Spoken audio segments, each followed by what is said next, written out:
Hello, Dr. Brad. Pleasure to see you. Kurt Uh, Doolittle, it's a wonderful pleasure to be here. I forgot, I actually know the current episode number. Let me look it up Oh here. my, Yeah, recorded in my book. I think it's 2065. Yes, 2065. That's Very because good. I'm missing a couple that I have to go back and repost because I spaced. All right. Accounting. So we're just Brad and I talked because I had a couple of personal things I wanted to talk. So then we of course started on an important discussion. So I said, wait a minute, I haven't hit the record button. So I was talking to a person. I think it was there's this change going on. So the UK model is coming about, right? They're talking about the death of the Queen, whatever. And of course, you have the usual criticisms of the monarchy. The monarchy is outdated, whatever. But there, I just did my usual interrogation, right? Argumentative means of interrogation. And I come up with, well, I mean, they're just bitching about, it's just envy, like our lower classes do the same thing. So our people complain about the president, the government, or the president, or the rich guys, or the CEO, or the right. But they can coalesce around this one status object and their lower classes. And I'm like, and they talk about how this person can make decisions. What fucking decision has the Queen made in living memory? Probably what you had for dinner. Right. They have the ability, theoretically, to override Parliament, but do they do it? I am unaware of it having been done in my lifetime. Yeah, I'm not. It's not something I pay attention to, but I don't. As far as I know, it hasn't happened. The monarchy is incredibly resistant to interference. So I'm like, so well, what's the argument here? I mean, they have the ability if things get completely out of hand, right? Like there's going to be a civil war, but otherwise they basically legitimize beauty and excellence in family. Right? That's their job, right? They're trying to find our people to give knighthoods to. They're trying to show up, and and they form the head of the family of the nation, which is the purpose of a monarchy. And so the Queen said, I consider myself the Queen of the English speaking peoples, the head of the English speaking peoples. That's how I think about my job. Well, so I'm talking to these people, and I finally get a reasonably intelligent one, because most of the time you can't engage with them rationally. So going through it, and I'm like, what evidence is like, well, we want to have democracy. You say that. What you mean is what you want is for your side to win. That's what you mean. Right? And what evidence is there that democracies make good decisions? And she says, well, I want democratic supremacy. And I'm like, I want rule of law supremacy, because the rule of law says what you can't do. It doesn't say what you can do. It just says what you can't do. They can't basically do a crime. Well, and what and you never ask a thief what constitutes a crime and not. That seems reasonable. So I'm asking this question, and I'm like, how do these people think about, because I can't imagine. I think that may be a process error right there. What? Presuming they think about it. Well, they think about it, which is we agree. Yes. We agree.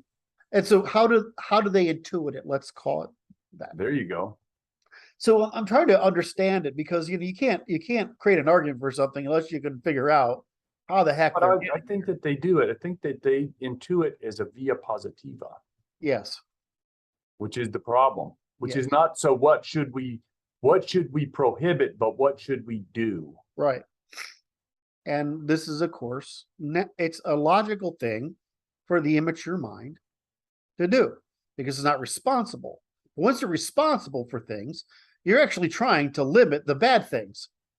Right? I mean, that's what responsibility. So it's like, as responsibility increases, what does that mean? You're trying to prohibit the bad things, but it doesn't necessarily mean you're trying to determine the good things. Right. So the difference, but the kid wants the family to do something. Yes. By democratic means. Let's go to the park. Yes, let's go to the park. And the parents are like, go ahead and go to the park.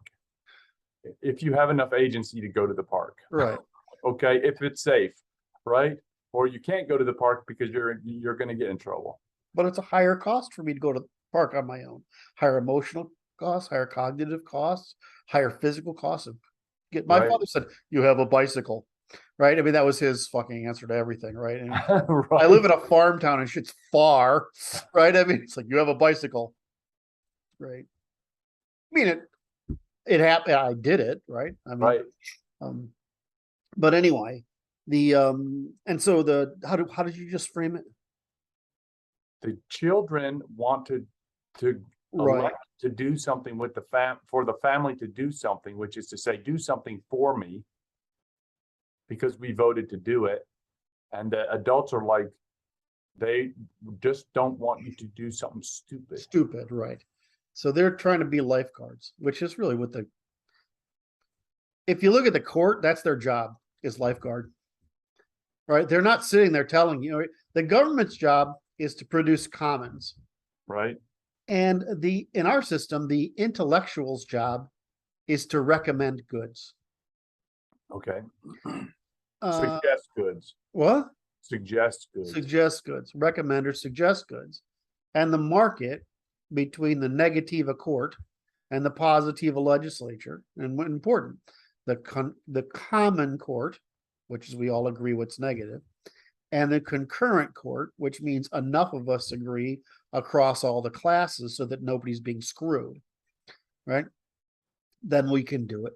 And what does the monarchy really do? If you look at what they really do in history, extremes, right? They actually don't get involved in Much. It's largely I mean, if you look at especially the Holy Roman Empire, the emperor's powerless essentially, except that if you get really out of hand, if he delegitimizes you, it means your neighbors can kick your ass and steal your land. But that's really right. And then he's trying to reconcile conflicts between groups. You don't really have much of a positiva unless that positiva is to solve a problem. Conversely, if you look at the British monarchy in particular, it uses their right of title to encourage excellences and arts, letters, right? I mean, Elton John's got a fucking, well, why? Do you know you have to go through to get a goddamn knighthood? It's basically the moral equivalent of a proctology exam, right? They make you know that you are now in a position of speaking for the crown, and you don't get the right ever to violate that trust in exchange for your title. Now, this turns out to be an incredibly powerful thing for cultural legitimacy. In other words, legitimizing cultures, arts, and aesthetics. And so essentially the monarchy it uses its resources and its title for aesthetic purposes, which is fucking brilliant. But have they used it to say, I'm going to overrule this? I mean, the great one in memory is the Prince of Liechtenstein, who's Catholic, says, I'm sorry, guys, I'm not legitimizing abortion. You can throw me out if you want, but I'm not legitimizing. I think that's what the case was. Eventually, I can't actually remember how it was settled, but I remember it going down at the time. And I'm like, that's your job. He's saying, I'm not going to assent that. That one. Yeah. Right? Because that's an extreme. In other words, we don't know what doing this will lead to. And if in the absence of sufficient knowledge, what do? Don't. Well, you fall back. If you don't have scientific information, right? You fall on rational information. If you don't, have rational information. You fall on moral information. If you don't have moral reasoning, you fall on theological, religious reasoning. Why? Because it's the thing that survived the longest, right? I mean, that's the end point of failure, where you're not saying I've made this choice, right? You're saying that our people have made this choice. Our people haven't altered this religion. All right. And you can tell when things, I mean, there's stuff in our Bible that, I mean, you might as well cut it out because we know it's nonsense, right? I mean, it's been determined to be nonsense. But there's stuff in there, which is like what are the 10 commandments? They're basically the law of property. Right. And they're saying there's no law above the law of property. Okay, that's the 10 commandments. Right. I mean, that's not going to go anywhere. That's never going to go anywhere. It can't go anywhere. Right. But, the story of Adam and Eve, I mean, it's pretty hard to argue with that fucking thing. Noah's hard to argue with. I mean, a lot of the myths are pretty freaking hard to argue with. If you cleaned up Jesus's stuff like Jefferson did, it'd be impossible to argue with, because he's right up there with Buddha, except he's better. Right. There's no pseudoscience. He's just using the Semitic method of mythologizing to anthropomorphize basic science, social science. So anyway, I got off on a rant there, associative rant there. What was I trying to get to? Oh, so I'm dealing with these people because the monarchy is going in, and what I'm doing is I'm learning that you actually can communicate it. In other words, you can communicate what I've called perfect government for a long time.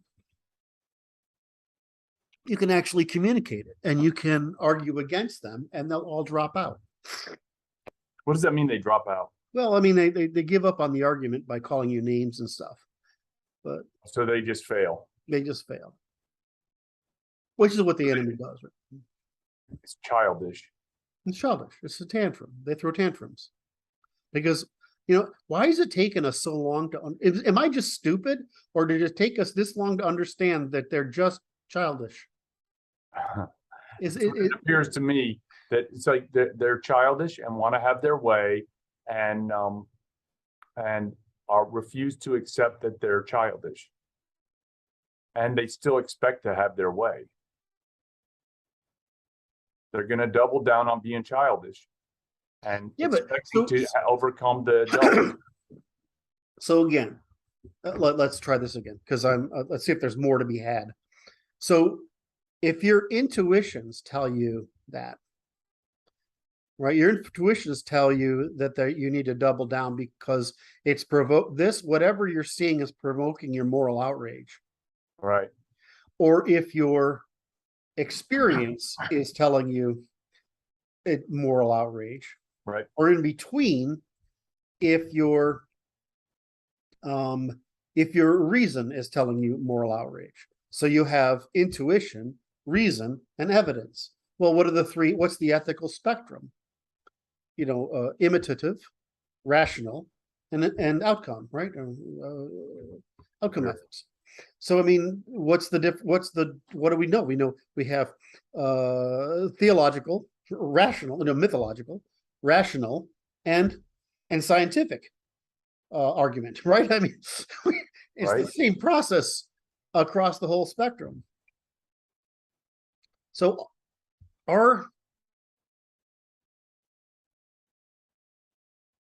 the question is it fixable?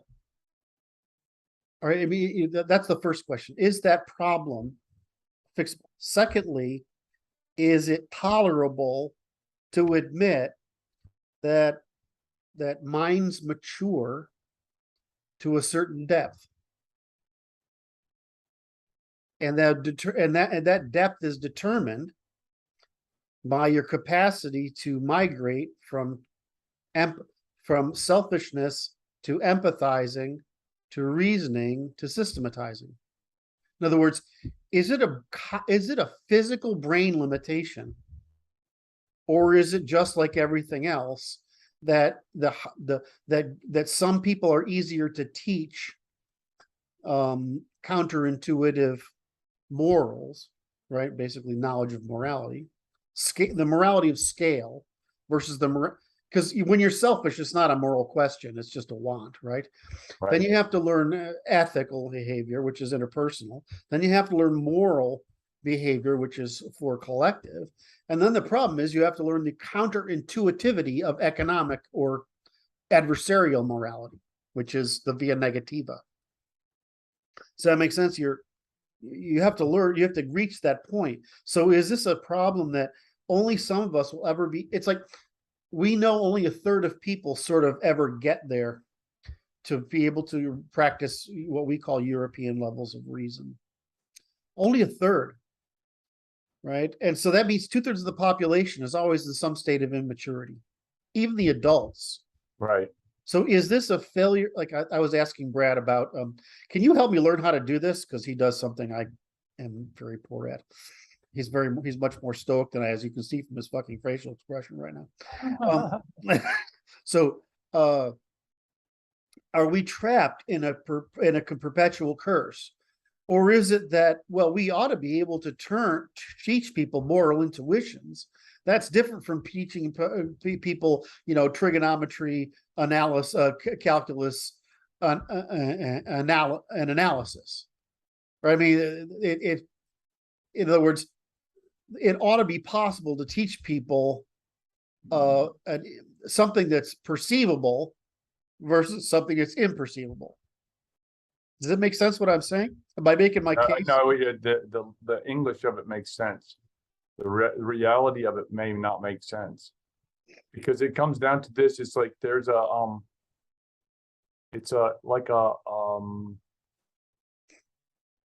I think that humans have differences there's differences between people. So there'll be rates of accommodation to information that will vary. So some will be slow, some will be fast. And then there'll be a willful rate limitation as well. Yeah. And then so it comes down to this. It's like how much. So can I ask, do you mean that that investment or malinvestment places a further rate limitation upon your natural rate? Yeah, because it's like if I cling to that which is foolish, I will not adapt. Yes. And so it's like junkies again, where we're talking about this thing, because it's like you will double down until you hit the bottom. Yep. And it's like, so if I make you hit the bottom faster, that will probably be better. Okay. And causing you to adapt.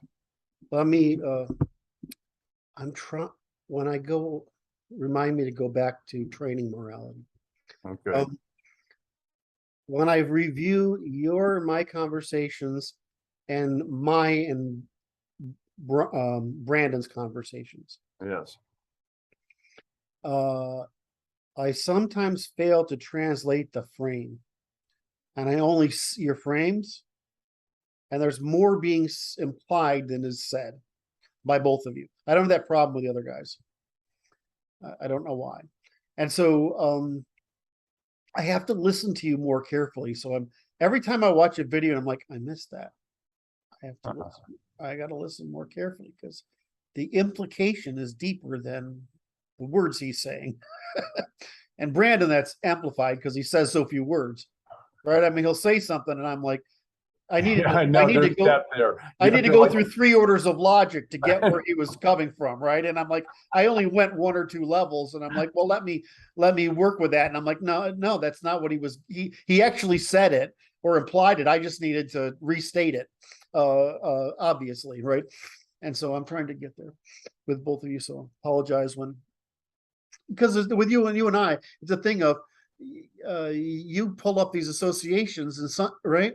And sometimes they just make me lose my train of thought, right? But sometimes they're really important and I just missed it.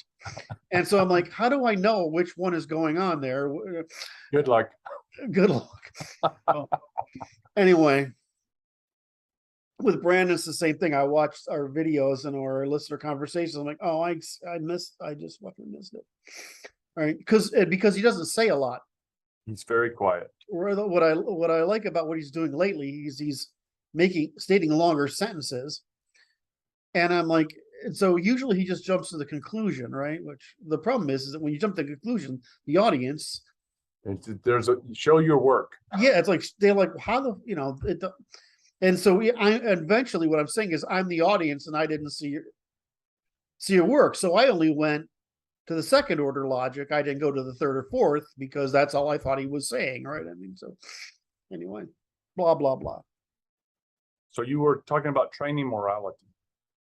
Yeah, so the question is, evidence appears to be that we can train morality. I mean, religions show this. Fucking look at, I mean, you want complexity? Try fucking Hinduism. Right. I bet it would take me a year, maybe two, of working on it almost full time for me to be able to disambiguate it into some, and even then I question it. It's so complicated, right? But it works, right? And people know it. And they have philosophers and all sorts of things, whatever you call this weird admixture of philosophy and mythology and religion that they have, which is sort of better expressed as the way than a religion. It's sort of like Confucianism is a way, and so we have philosophy, and then there's theology and religion. But there's this thing called the way in there. And it's not clear that Buddhism, Hinduism, and Confucianism aren't a way. And that what we think of religion in the West is actually a confusion of mythology and Greek reason. And we see the world as this religion and theological rationalism, right? As different from the kind of way that's proposed across the Hindu Buddhist Sinic series. And then you get to the one that makes perfect sense, which is Shinto, right? I mean, it's the only religion that this makes. I mean, realistically, Stoicism is just like learn to think like a Greek. That's all I mean, that's really, it's just the summary of the Greeks, right? And developmental agency. And Confucianism is, think of the harmony of the group. Right? That's what you think about. And your responsibility is your familial hierarchy. Well, the Japanese are like, I only have debts to my ancestors and my ancestors and my state. Oh, well, that turns, it's you. My state, my ancestors, and nature, which are true debts, right? Right. So there's something wrong with this is one of those things like once you do comparative studies, you start to see there's something wrong with the frame we're using. And our frame is this Abrahamic theology, which is essentially a reformation of their myth to include Greek reason. That's what Abrahamic religion is, right? It's the attempt to rationalize these Semitic religions. Well, and so we have this view that it's that literal or contractual a frame for religion, right? It's somewhere between philosophy and religion. So it's a deal with God. What? It's a deal with God. Right. Now you can do it as a deal with truth, as in the right, and nature in the Greek method, or deal with God in the Semitic method. But essentially, both of these things are contractualism. Whereas that's not true in India. It's not. It's not true in Buddhism. It's not true in India, and it's not true in Sainism, and it's not. It's sort of implied in Shintoism. Yeah. I just look at this spectrum like we're sort of framed this. It's like an accounting system is Shintoism. Well, they don't think of it. They just think of it as true or respect, right? Which is an account. But it's accounting because it's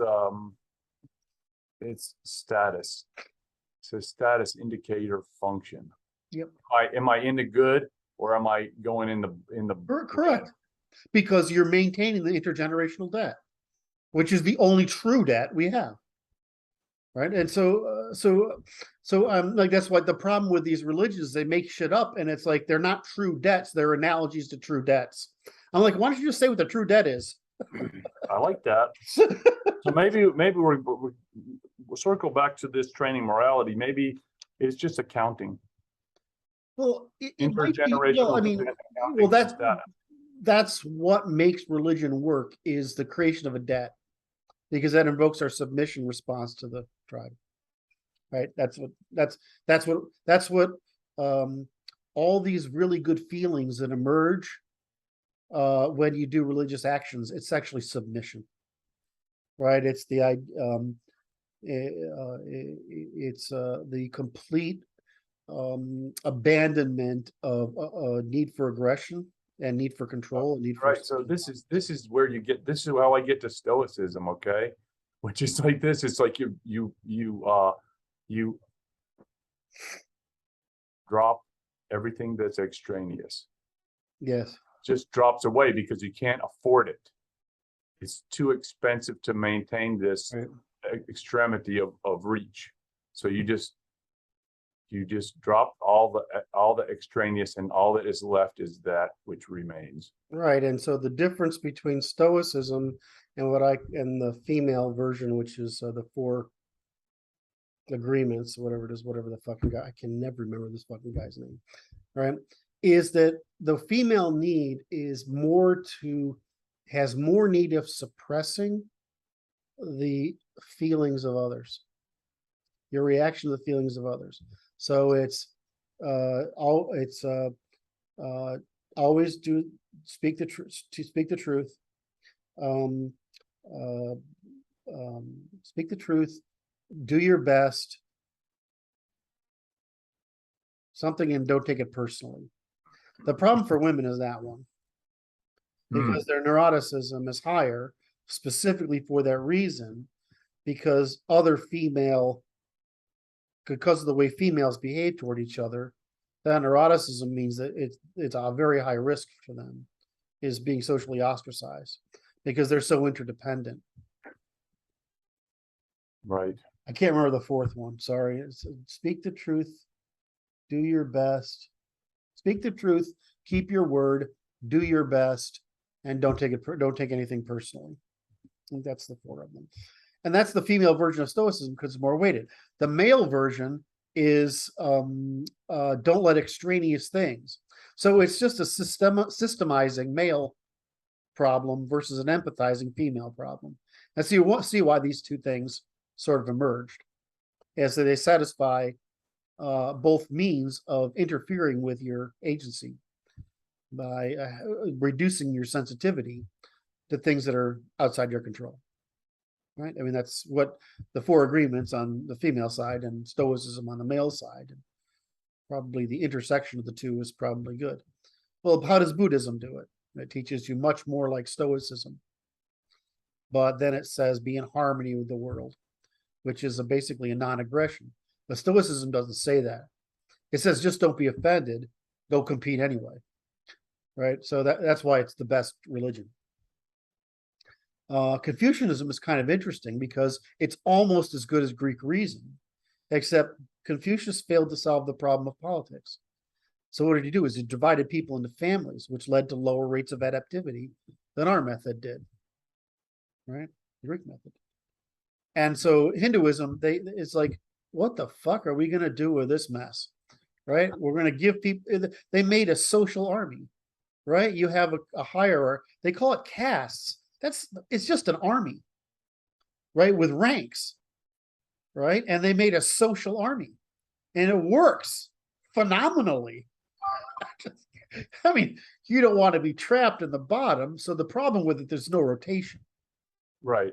But the reason they implemented it was to stop the top level people, the aristocracy, from doing what aristocracy always did. Go find hot chicks that are lower status that you want to bonk and bring them in and dilute the aristocracy. Well, that's their reason, is to stop outbreeding, where that started from.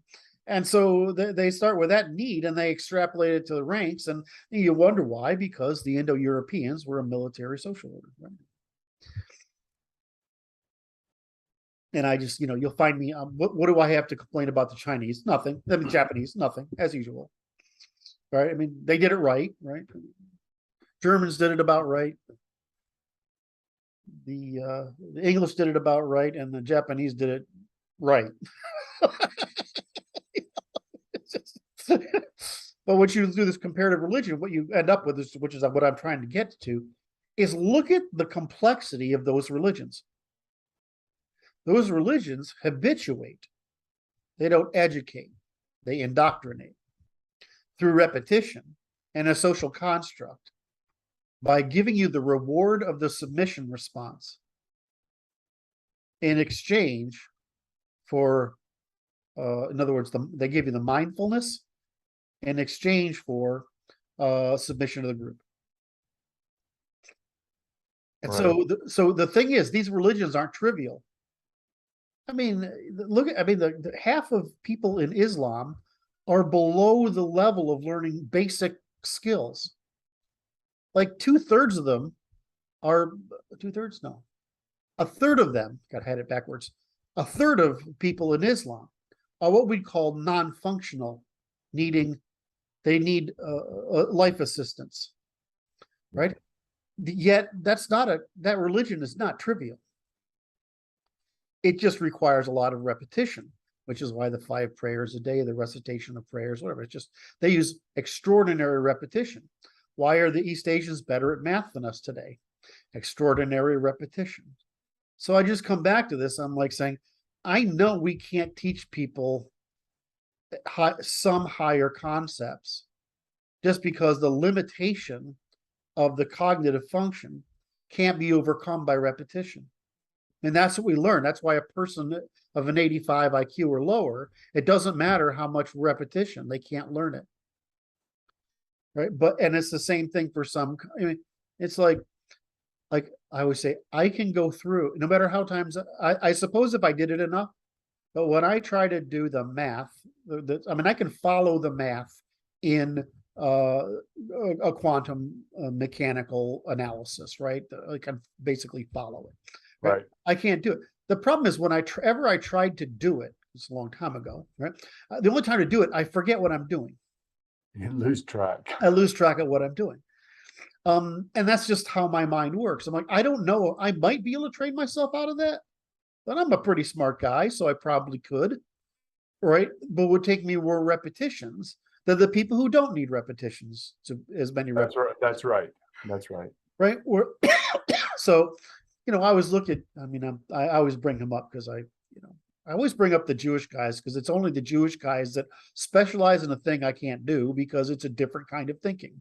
So when I bring up Ed Witten, I'm like, I can't fucking do that. I just can't. He can't do what I do, but I can't do what he does. I mean, I can't even imagine. I mean, I can imagine that it's possible. I can see what he's doing, but I couldn't do that in my fucking head. I mean, it's just impossible. Right. I can listen to Chomsky and I'm like, I know what he's doing. I can follow it. I can see the logic of how he's arranging it, whatever, but I would forget what the fuck I was talking about because I go down some rat hole. Right. Who's the other one? I usually have 3 examples. The third guy's escaping me, but it's that kind of thing. Is that I know my limitation is that I need my need for repetition is very high to compensate for the limits of my what we would call working memory. Yeah, I'd say working memory. So, but you get down there like I'm okay admitting that. I mean, I don't really feel bad that Wittens and Chomsky's and there's going to be some guys that are outliers that are outside. It's like they're just way better than I So I'd say the population is built like that. It's like it's this curve of distribution of people. Well, it's also multiple distributions of people. Right. And so it's like, well, that's why we're pretty good at what we do. If everybody's an Ed Witten, everybody's going to be boringly focused on the same category of problems. Bingo. Right? Who's the guy that the Russian guy who lives in his mom's basement that solved the I don't know the name. The Millennium, Prize. So I'm looking up, we have to have people that are able to take out the garbage. That's right. Septic tanks and lay bricks. We can't all be like that. It's useful. It's not useful. I wouldn't be useful, right, if I didn't have hard problems to solve. That's right. That's my only function. It's the only thing I've succeeded. That's the thing I succeed at in life is I will process more information and solve a hard problem faster. Right. That's the only thing I can do. But you can't have everybody like that. You need moms, right? You need dads. You need clerical work. You need craftsmen. You need clerical. You have to have the range of action, and everybody's got to be relatively mentally rewarded. In other words, not fail by That's it being right. too hard or bored by it's too easy.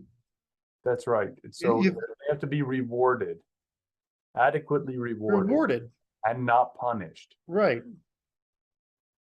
Well, And that's not punished. No, not failed and not punished, right? Because you can fail just of your own. right.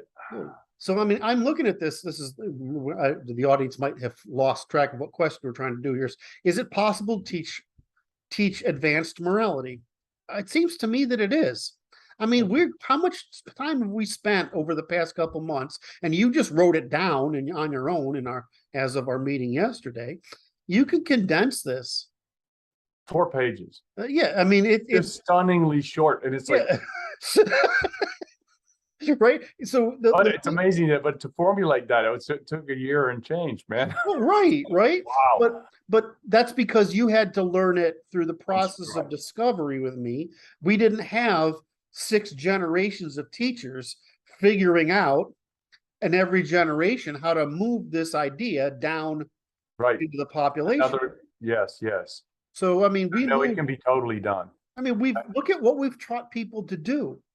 I mean, what's his name? The guy that's so famous in California for teaching poor Hispanic kids calculus. I can't remember his name, but he was a big deal back in the day. He's like, it's just work. It's just work. There's nothing special here. It's just work. What he means is work and repetition. That's right. Now, So it is. It turns into, it's like a list of 18 things. I mean, that's what it looks like. It's not a big list. It's just short. You can memorize it. The problem is that's like the rational version. Like there's you can teach it as a form of reason.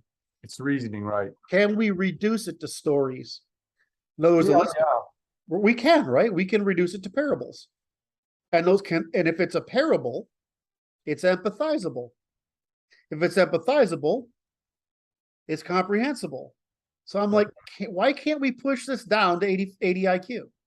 Easily can be done. Right. Well, I mean, children can get it. Cognitively is easy to do. The work to get it there is probably take work. It will take work.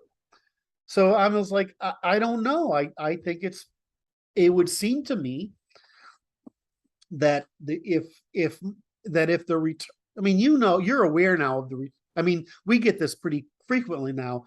Holy shit, you realize what I can understand about the world now that you give me the words to do it with? Right? We get that all the time, right? I mean, it's right, it, right? I mean, it's like, holy shit, the world becomes explicable. And now you're at the point where it's really simple, right? I mean, well, and it's real when you're looking at complex human behavior and you understand it, and you understand the inevitability of certain behaviors and unavoidable. Yes. And so you don't want to interfere with it because it's too much energy putting out to attempt to stop the unavoidable. Yeah, and you don't blame people. That's what I notice. I'm like, you're a bot. You can't do any better. My frustration is I need to get something done or you're causing me a problem. That's frustration, but it's not moral hate, right? And that's what we tend to do. We tend to blame people and morally punish them when the truth is that they're just bots. But see, it's like this. It's like cognitive. It's a cognitive failure when you are exerting effort, which is creating the heat. It's internal resistance to external behaviors that are not controllable and are unavoidable. Okay, so let's test the limits of that now, because that was brilliant. How do we know the difference between someone who's possible to inform and educate and someone who's not? Because in other words, it's not always a matter of impossibility. You can't tell.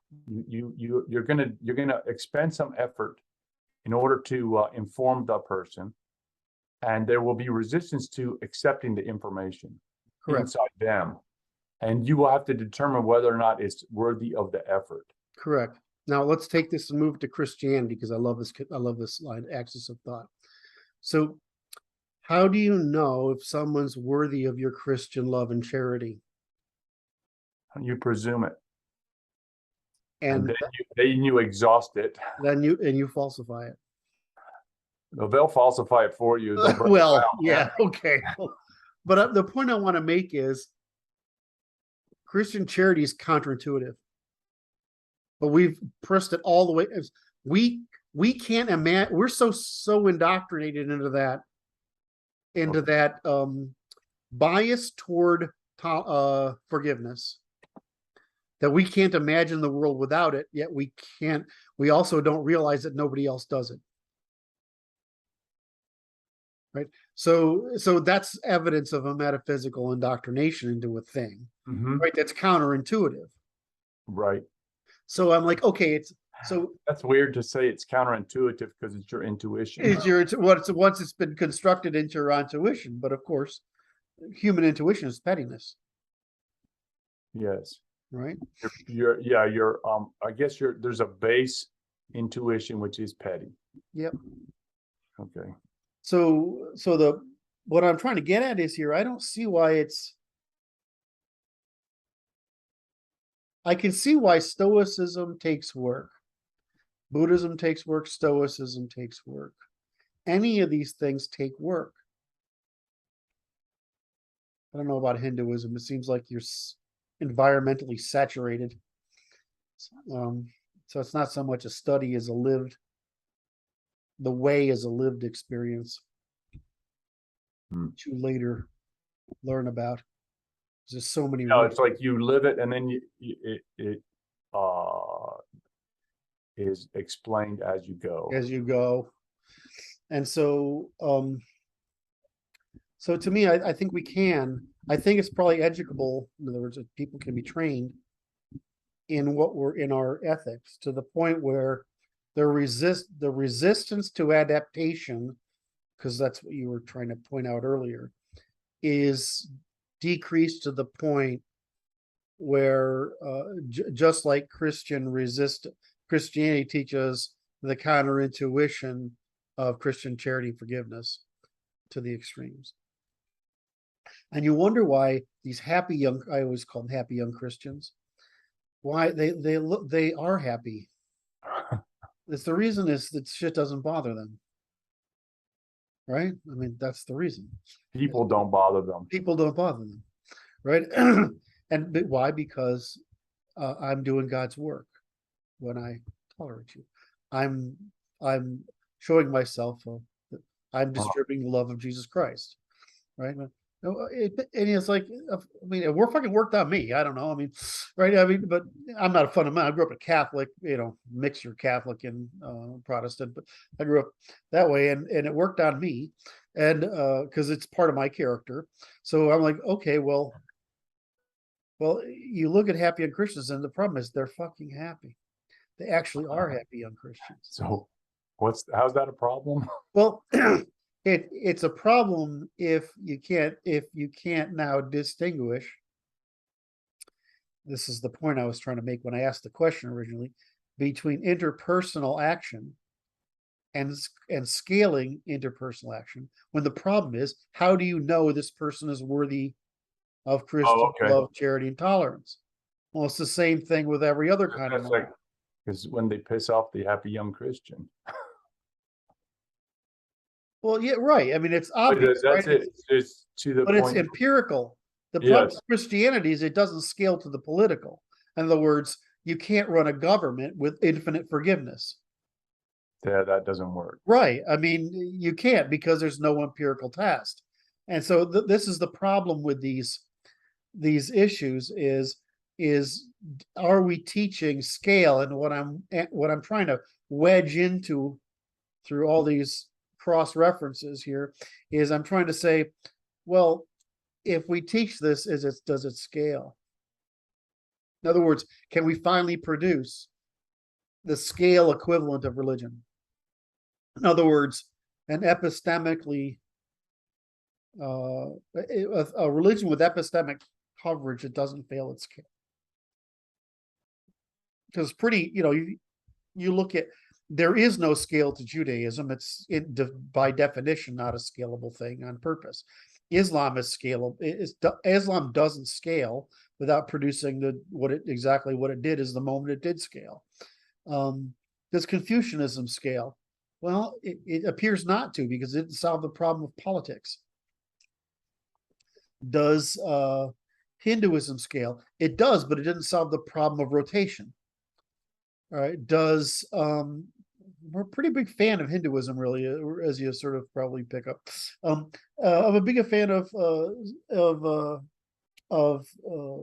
Shinto, because it scales to the nation, and that's all that matters, right? I mean, it's basically the right religion for a federation, right? You have debts to your population, people you work with. You have debt to the state, your emperor, or whatever you want to call it, the head of your family.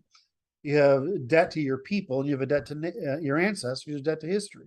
I got that in the wrong order. We have a debt to your ancestors.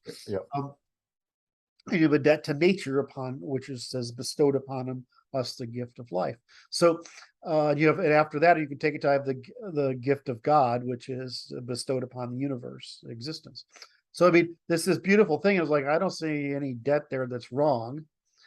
And nationalism and love of one another, national and federation, an emphasis of family over the individual. These are all things that provide evolutionary. In other words, they're testable by evolutionary limits. Right. So I can't. It's an accounting system, is what you're talking about. Yeah, it comes down to. Let's well, it's an accountable system. In other words, there's no fiction in what we're accounting for. That's correct. There's no fiction, right? And it's measurable. And it's measurable. So and it's a true debt. Yes. And it's a social accountability. So it's like goes to the social accounting in the psyche. And it's repeatable the way science is, which basically means the debts you have to your ancestors, your state, your king, or your monarchy, or your emperor, or whatever you call the fucking guy, right? Your ancestors in nature, your people, your state, your ancestors, nature, and God, if you believe in one, right? That hierarchy converges somewhere above nation. Yes. So allows for the flexibility of different people. So it's sort of like the value of paganism. Yeah. Except you've got natural law instead that provides a universal means of decidability about what is in fact intergroup ethical and moral. Right. So it's like, see, the issue is in all of this metaphysical work is it creates a justificationary system for everyone to understand the just nature of behaviors that will occur as a natural occurrence because of your behavior. Yes. So that you're being treated justly, and you have a sense of being treated justly based upon your interaction with all the rest. And everybody feels like they're getting what they deserve. Correct. Now let's run with it and just cover a few of the spectrum of examples. So we just discussed the basis of a natural religion, a non-false natural religion, right? That's what we just discovered the basis of. You find mindfulness and all this stuff we just said. Now, and it's federalizable, but not universalizable. In other words, the principles are the same, natural law is the same, but what the norms, traditions, and values we develop within them need to support our geographic, demographic, economic possibilities, right? So some groups need, if you're in a place with a 75 average IQ, you need a more authoritarian government, not authoritarian. No, it's you need greater concentration of decidability in the government than you do democratic participation. Conversely, if you have majority middle class, you need more concentration of decidability in the population than in the government. This isn't good versus evil. this is just the production of the infrastructure of decidability sufficient that you can form a Pareto hierarchy. Because a Pareto hierarchy is necessary for voluntary reciprocal cooperation. Right. So if you have, so the point I'm trying to make is we can, just like science is universal, the natural law, which is the science of cooperation, is universal. But our adaptive needs, given geography, resources, and demographics, right, are different. That's right. Right. And so, if I'm, what's the worst fucking, imagine trying to, people have tried to settle Afghanistan since like the dawn. Good luck with that. It's a shithole, right? It's not their fault. It's a shithole. It's a shithole, right? Why we ought to just fence the thing off, fill it with wildlife, and take everybody and find them a happy home somewhere. It is filled with wildlife. Well, okay, fine. Anyway, because it's geographically, it's a disaster. It's a disastrous geography for habitation by man. It's So it's good part of good for tribes. Well, well, okay, great. Let's correct it and say for an advanced civilization, civilization in the modern world with dense population, it's quite hostile to man. I mean, you can't. I mean, farming it is the reason they farm poppy, right, for heroin, etc., is because the land is so fruitless for growing anything, right? And they graze a few sheep, this kind of. They have sex wilderness, right? I snuck that in there. Did you hear that? What was that? They had sex with. They say they graze their sheep. They have sex with their sheep. I missed that part. Sorry. Anyway, I didn't respond appropriately. Well, normally you just ignore me when I say stupid shit. So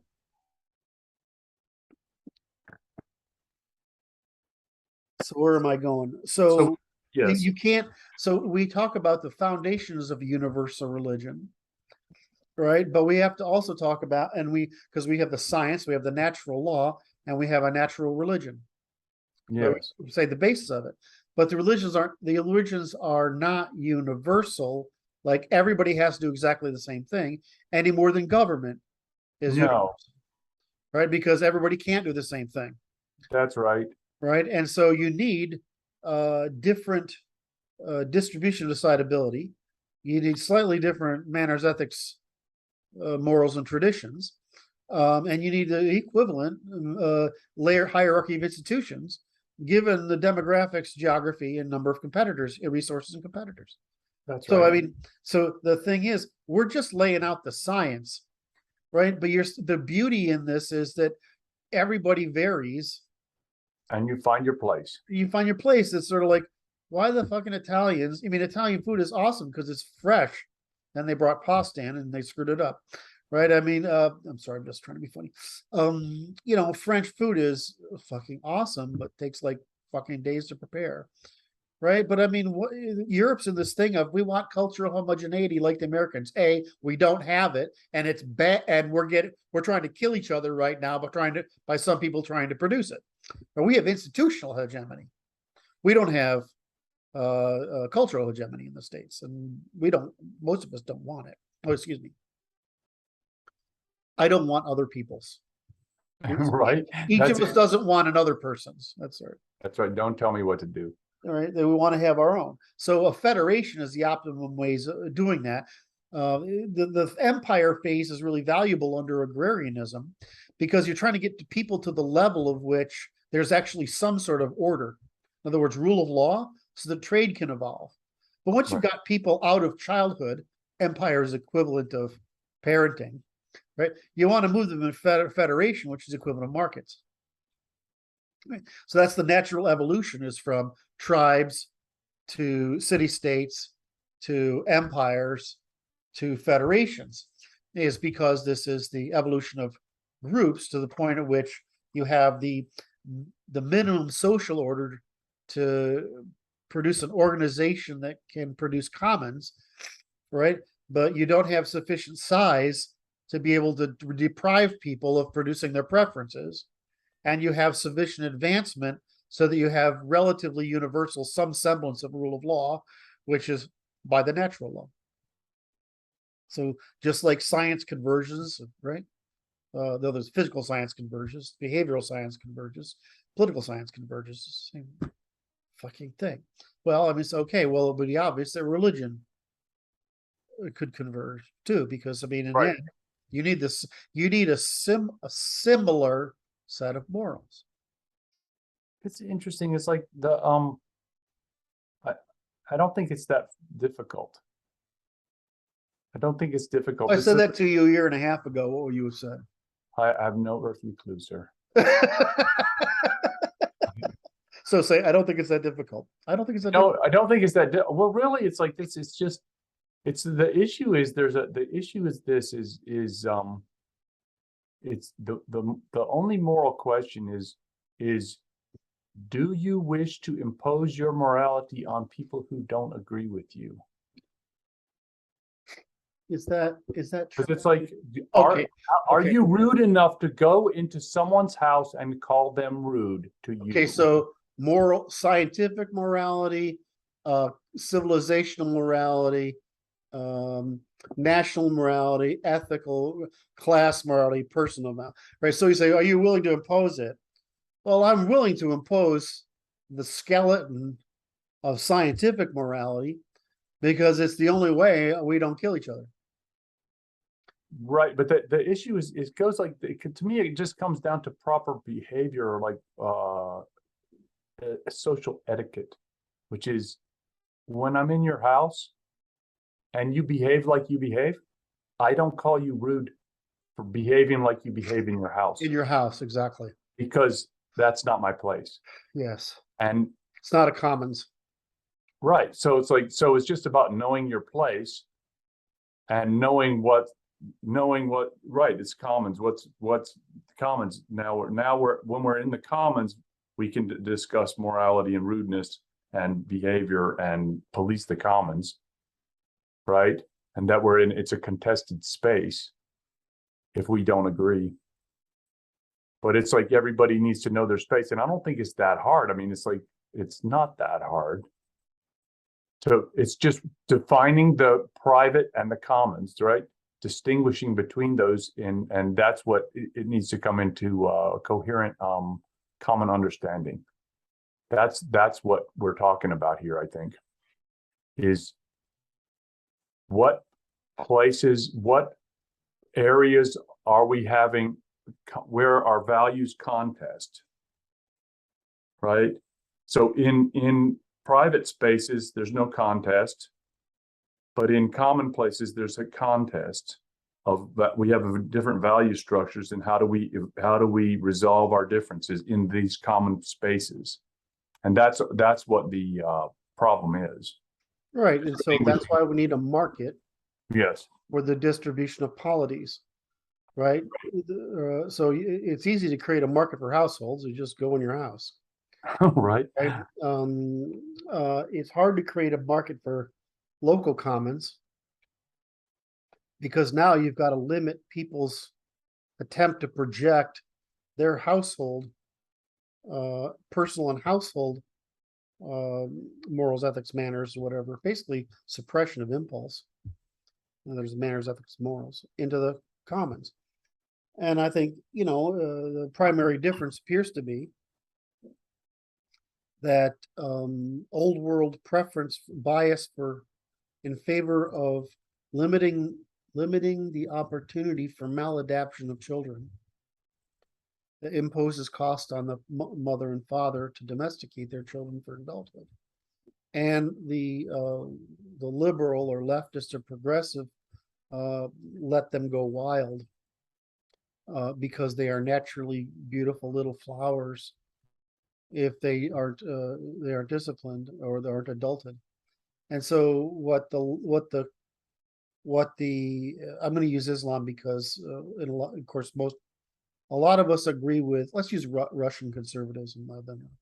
Russians don't want to have liberalism. which is wrong. What they mean is they don't want hedonism because they want to retain the priority of the family and the nation ahead of the individual, right? Because they're trying to produce intergenerational families that perpetuate the culture and therefore maintain the willingness of people to invest in the personal cost of having a culture in commons. And whereas the left is trying to undermine it by saying you don't have to pay that cost of culture, of self-regulation that prevents you from projecting non-adulthood into the commons, where it exposes others, especially the youth, to the opportunity that they might also seize to not adult and not become responsible adult members of the polity, and therefore willing to pay the cost of having paid that cost of self-suppression, willing to continue to pay the costs of intergenerational cultural reproduction. Yes. So, most of this is familism versus hedonism, conservative familism versus individual hedonism. And what personal familism is masculinity, right? Which is the tendency to try to parent people into future good citizens, versus hedonism, which is the female desire to escape all demands for self-regulation. And we tend to say, well, Kurt says, well, not all men and women. I'm like, I'm not saying all men and women. I'm saying the feminine, the masculine, in the male brain that produces the masculine intuition, and the female brain that produces the female intuition, and the distribution that results from the natural result of intersexual reproduction. Right. So in the essence, it's very, very simple what's going on. And we are right about law and decidability, and they are right about family. And my argument is that our law is too narrow to protect family and intergenerational transfer, because no one expected it could get this out of hand. Wait, whoa. That was too broadly not specific enough. We had the church generate the church as an institution was responsible for moral education and moral dispute resolution, not the courts, the church, not the state, the church. Right. We lost the church for moral decidability. Right. The government came in with education, and the academy expanded under the pretense that they would produce a viable workforce, but they weren't. What's happened is the left came in and they said, now that this is out of place, let's undermine, let's kill off the means of cultural suppression, the cultural reproduction that the church had previously put in, because they claimed it was unnecessary or arbitrary. It's not. It's profoundly important, right? And so we have no means of moral education anymore. And the reason, of course, is there's a very vast conflict between the Jewish. Okay, so this would be a democratic failure. Exactly, it's a democratic failure. Which is a democratic moral failure. It's a moral failure. Well, is it? Yeah, it's double down on bullshit instead of. Yeah, no, but they're just, you say that it's like the post-war Bolshevik Jews came here on purpose to do it to us on purpose. So we were so incognizant of what we were doing. We had so failed at sciencing our religion and putting it into our education system that the industrial and secular revolution came along, and we didn't protect against. I understand you. Right? And no, I make this argument for you, which is this: it's like that it was necessary for this failure to occur in order for this development to occur. I would have preferred it happened without the migration of Bolshevism here to do it on purpose, so that we could have just gradually identified it. Oh, I understand, and your preference is noted, sir.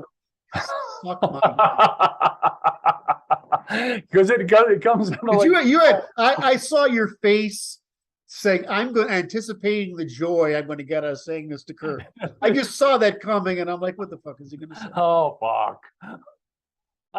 It's just a knife, man. But it's okay, because it's like this, because it's like Kurt's like, I really would have preferred if I didn't have to do all this fucking work.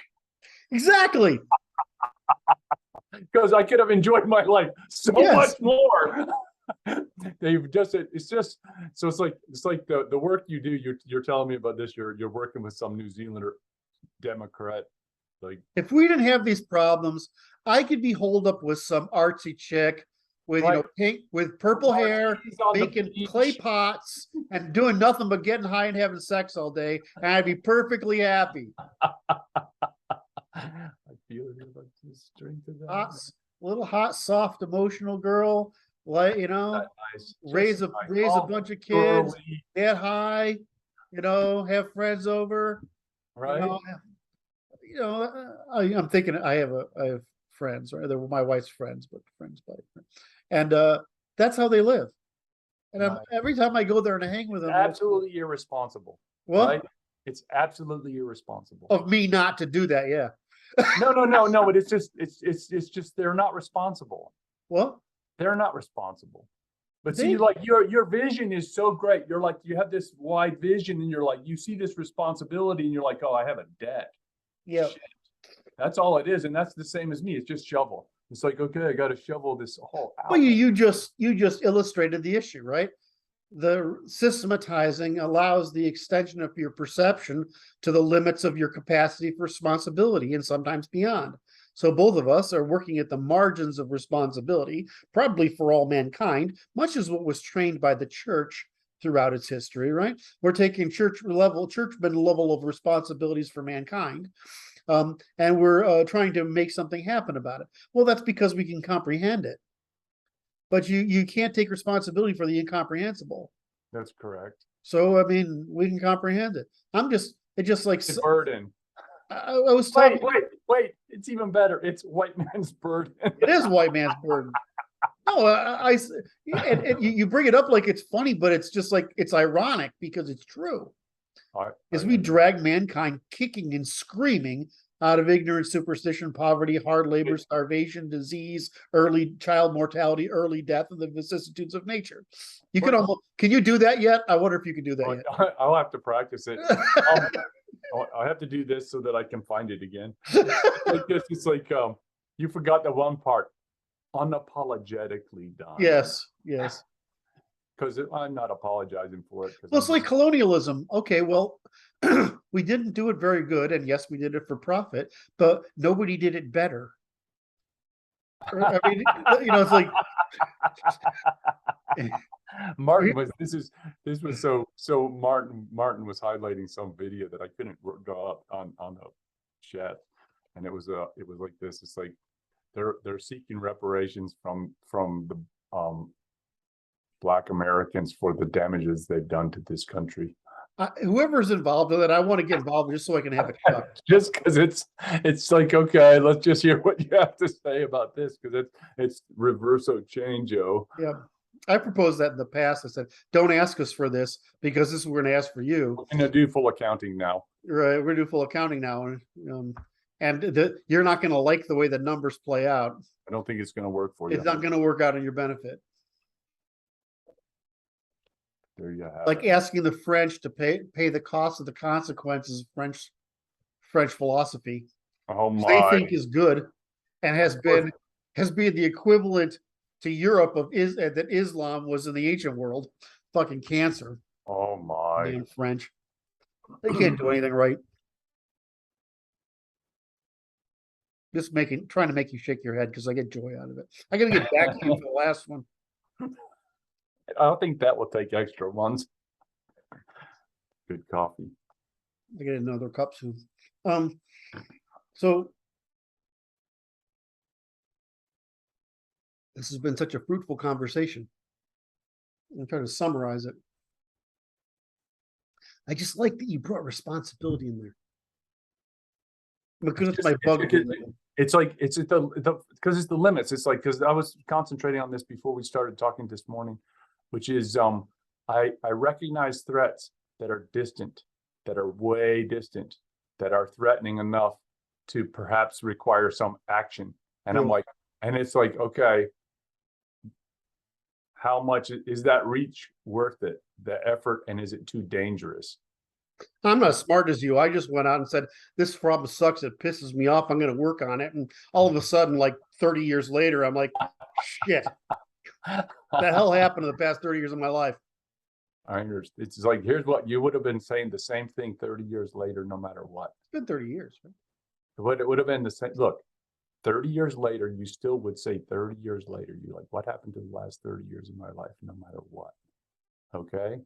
So Yeah, there's no distinction there, except now there's I wasn't really complaining. I was just being no, sarcastic. you're not. I'm not saying you were complaining, but I'm saying that the hypothetical lament is the same. Yes. That's all. And it's like, it's just a matter of there'll be a different pathway to get to that lament because the 30 years must pass. And the Bolsheviks did come and spurred you down this trail. And it's okay. But it solves the problem that's been hanging since Thomas Aquinas wrote it down in 1250. Incompletely. No, that's what that's one of the things I've learned over the past couple of years is like how close that fucker came. It's all right.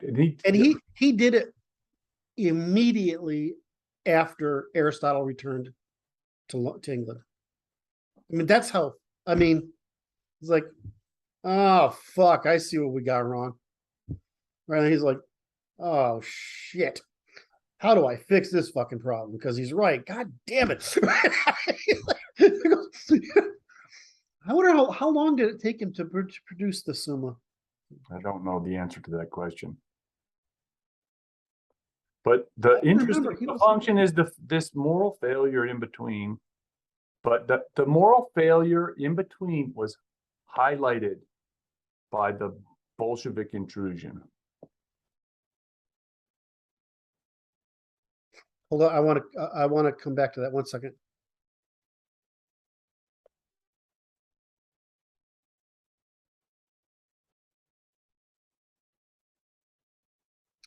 Why does it say publication date of 1485? It doesn't make sense. I don't know enough about the answer to that one. He wrote it in the 1200s. I mean, he wrote it right after. 12s. Yeah, you know, I know. That's what I understand the public. I just understand the reference. Well, they were writing it by hand. Okay, so the first they mean published like print, like in a movable type. Right. Sorry, that's what I do. That should have been obvious. See, it's not obvious because it's like it's technical advanced, like a whole like. Yeah, but I know why it wasn't. That was my first assumption when I looked at it. Like, oh, printing press. When a equals publication date, and I'm thinking, like, well, you wrote the fucking thing in the 1200s. I mean, what? No, literally wrote it. Yeah. What the hell's going on here? Yeah, but it's disturbing, right? It's now the 2000s. Yes, sir. And really, think about it. It's like this amazing arc. Like think about 800 years. It's a spark. It's a spark.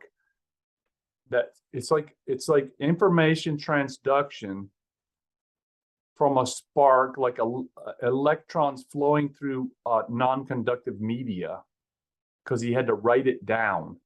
Then there's a quantum jump where 250 years later, they invented movable type so that it could spark a little bit more, like has a higher conductivity than 450, 500 years later is when we finally get electronic media.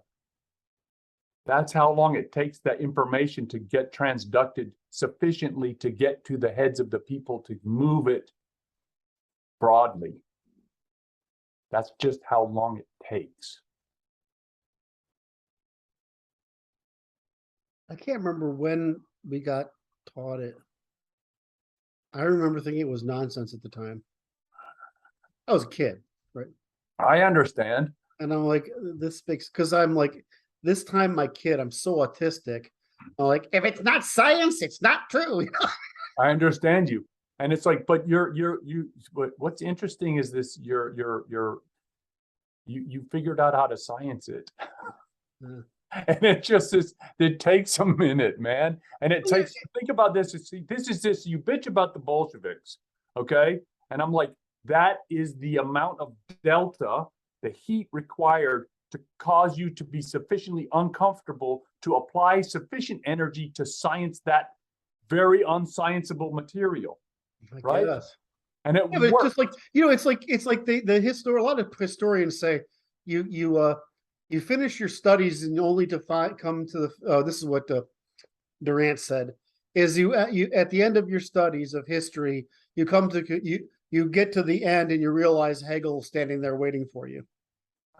Right? I mean, it's like I come to the end of my studies only to realize that Aquinas was standing there waiting. It's just fucking irritating. Why is it irritating? What? Tell me why that's irritating. It's irritating that nobody did it before me. You know what I mean? Why didn't somebody get there? But Aquinas. What? Aquinas is waiting.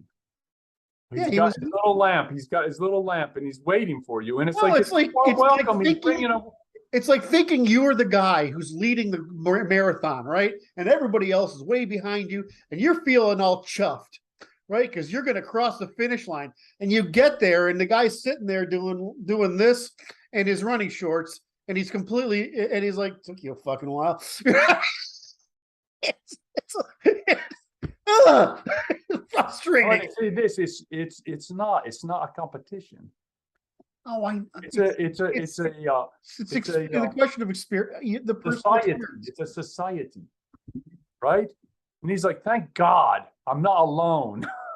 I guess that's how I see it. It's just that whole thing of like, I realize that for the average, this is the problem of ordinary people, right? They think they've got a great business or product idea. And they go look for it. They find out that it's a stupid fucking idea, and somebody thought of it 150 years ago, and it failed then too, right? And then not only that, there's been 6 other people since then that tried the same stupid fucking idea, and it failed every time. And that means your idea is stupid. And by the way, so are you, right? I mean, and so there's other people that go through life and they never come up with one at all. And and so you look at this and it's like, a lot of people, and I see this a lot in males in particular. Okay. Is that they think they've got some fucking great idea, right? And they're not scientific about it. Like if you're scientific about it, you're always just testing. You never think you're right. Yeah. Right. You're just like, I try an argument to see if I can make it, but I don't, Right. Anyway, so the thing about Aquinas is like, I've always had this thing, like I got this anti-church thing that's based on my knowledge of economics. Right. Okay. And so based on economics. Right. So I have an anti-church thing. Okay. Right. And I'm sort of even anti-Protestant thing because fundamentalism was a war against the bureaucracy, but it didn't fix the underlying problem. So I'm sitting there like, oh, God damn. So, then you go and you're like, you finally figure out all this stuff. And then you go and it turns out that Aquinas had it all figured out, basically the framework for doing it. And there was no churchman between 1800 or at least 1770 and 1880. There was no churchman in that 100-year period that was equivalent of an Aquinas or an Augustine. Right, but it's like this. It's like the issue that I will bring it up again is there were no uncomfortable churchmen that were equivalent, because there was nobody that was of such caliber sufficiently motivated to put the work in. That's what you just said, the proper equation. I don't know. I think if I look at the history of church thought, the minute Protestant Reformation comes in, they are frightened. Who's frightened? The church thinkers. The Catholics? Right. Defensive mode, so they're doubling down now. Doubling down now. And so they're not motivated to develop, but to double down. Correct. And So so, that's it. So it's a childish response. well, childish, or they just don't know, it was a fucking hard problem. The problem is, it was a fucking hard problem. You know what I mean? They just panicked. Well, why? They panicked for economic reasons. They didn't panic for spiritual reasons. They panicked for economic reasons. And so this is what, So they it's demonstrated interest. right. And I'm like, well, I mean, So they demonstrated their interests, right. which was not spiritual. It wasn't spiritual. It wasn't moral. Right. It was, and so you see this fuzzy thought. I mean, if you look at like high middle age thought, I mean, So it's a moral failure from that. They failed before that. well, I mean, that's my argument, is that the reason there were so many reforms, like we talk about the Protestant Reformation as if we can go to, there's an attempted reformation of the church to fix it, basically every 100 to 200 years. Where do you think the monastic thing came from? All these reformations come through because the church has a natural gravity, become a corrupt bureaucracy. And so it did. And so when I'm criticizing the church, that's what I'm criticizing. I'm not criticizing the teachings of Jesus Christ or For clarity, kids. Right. I'm not teaching the effect the church had on providing a moral court. I'm objecting to the economic interests of the church and the people in it becoming a corrupt bureaucracy like every other fucking. It's just institutionalization is all it Correct. is.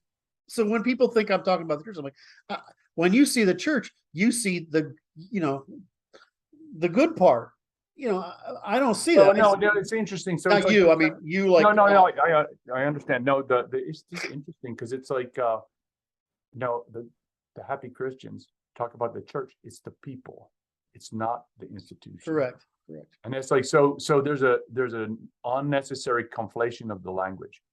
In other words, my academic terminology, the secular academic church version of the church, which is the reference to the Catholic Church during its lifetime. Institution, right? So it's a ambiguous term, right? Right. So I use the term church and churchianity, right? Different from Christianity. Right. And so it's like so I think that we should probably use disambiguate the terminology very specifically for the purpose of avoiding false arcs. Yeah. Because it's going to cause people to make errors of judgmental nature that are false. So you wanted me to say there's churchianity, which is the invention by the Byzantines. Okay. So institutional church. Right. And then that's how I think we should frame it. The bureaucratic church. Okay. Right. There's institutional church, the bureaucratic church. And I would say Christians. I would say Christians instead of church. Right. So and then the church, I mean the bureaucracy. So that's what I mean. Now, what's the difference between an institutional church and the bureaucratic church? Well, it's the initial concept of a formal institution, right? Like it's like saying that we're going to produce a government, and then the bureaucracy, the elaborated version of it, is what emerges, the natural incentives that emerge from producing the institution. They were trying to bring the low cost of religious rule because Roman rule, which was military, was just too expensive. You couldn't do it. Okay, so this is quite interesting because we need the people to internalize their regulation as opposed to be externally imposed by military force. And so it's just cheaper. And well, that's why that's why they invented.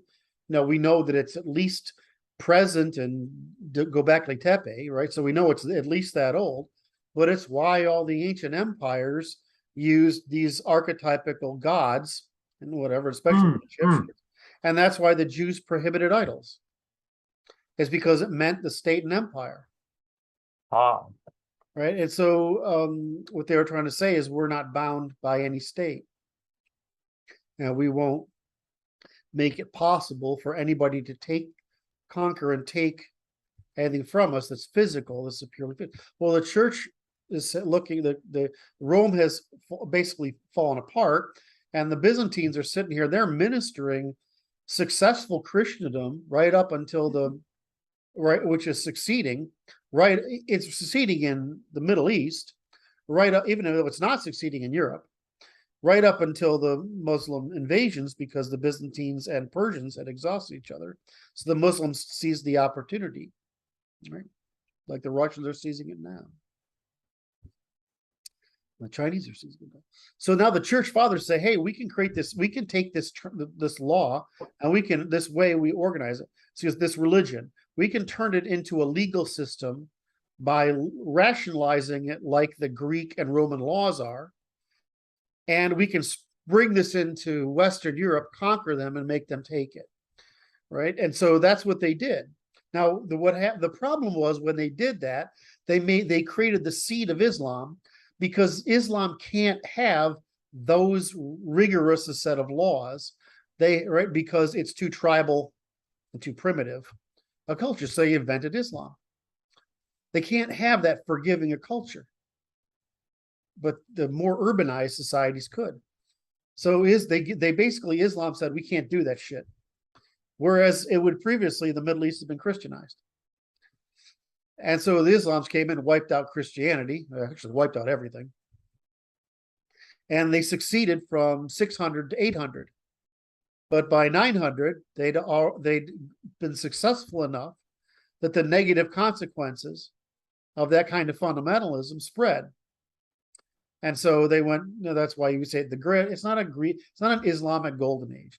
It's a Persian golden age made possible by the booty carried back to the Mesopotamia by the Arab desert people's conquest of advanced civilizations, the way fucking Napoleon went to Egypt and stole goddamn, what do you call it?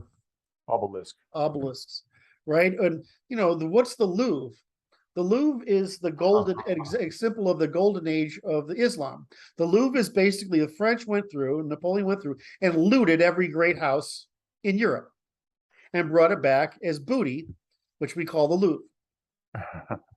Then he went to, so I mean, that's all it is, the same shit over and over again. So, I mean, I'm sorry, I get frustrated whenever I go through this because history is so fucking obvious. If you look at economics, history becomes obvious. So anyway, so the Byzantines did, so I see churchianity as the Byzantines trying to combine Greek reason and formality with Semitic mythology and submission. And I do that because the economics of policing the superstitious Middle East, which have been now in progress for what? 4,000 years, right? It worked for 4,000 years. This make people. I know it's interesting. So it goes to this basic premise you talk about, civilizing influences, right? Oppression to civilizing, right? Which is the translation from the use of physical force to the use of internalized self-control. Right, but again, civilization. What's the difference in neotonic evolution? What's the difference between the median IQ in Africa, in the Middle East, and in Asia and Europe? Well, the difference is not only did the people in the Middle East have to build a bottom-up civilization, the people in Europe built a top-down one. So they started out with an aristocratic religion of agency, yes, right? That they tried to spread and failed.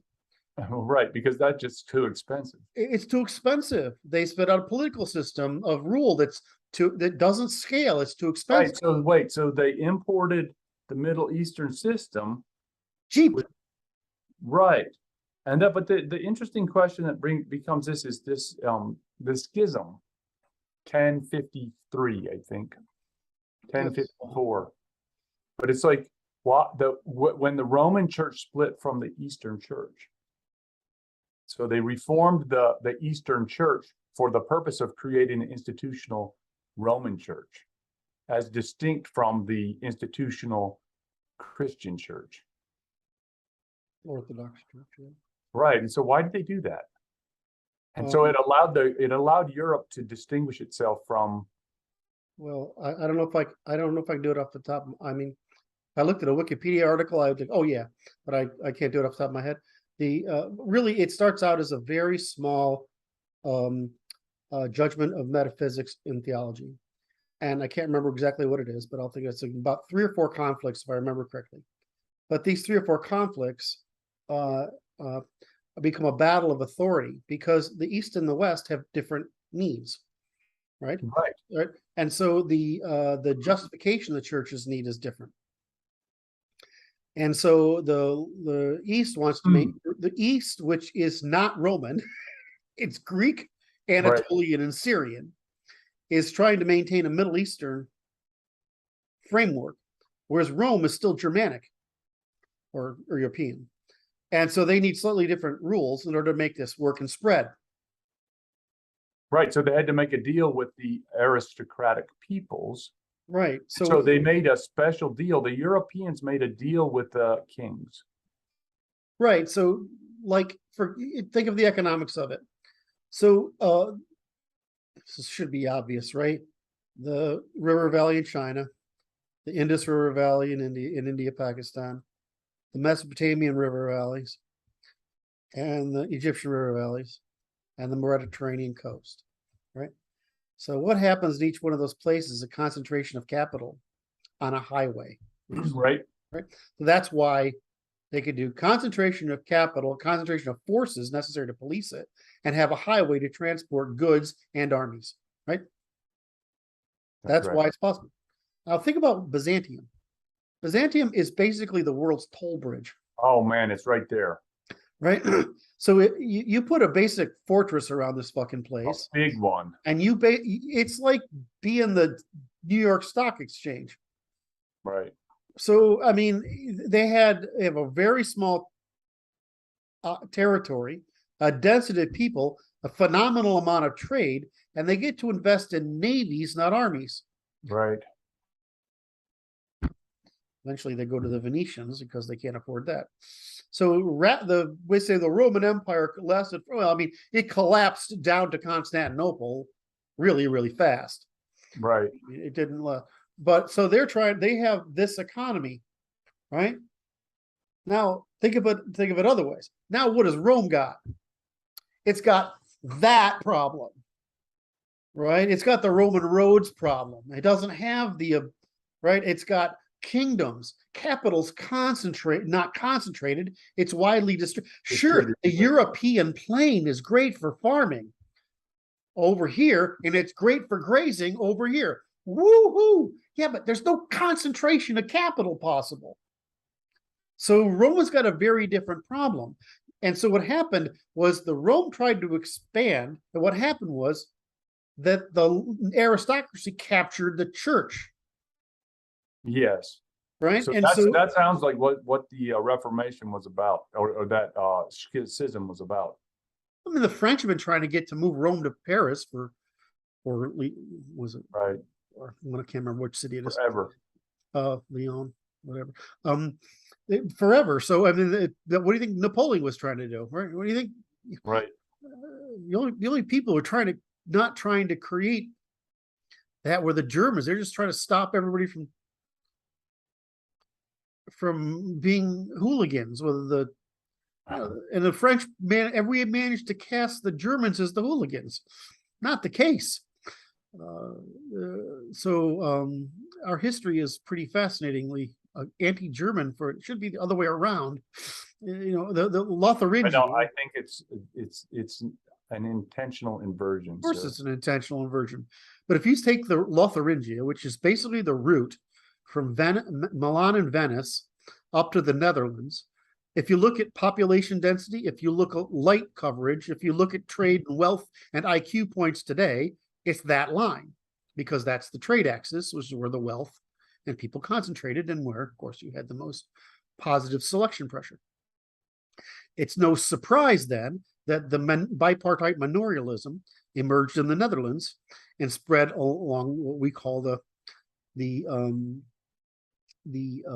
Heinau line.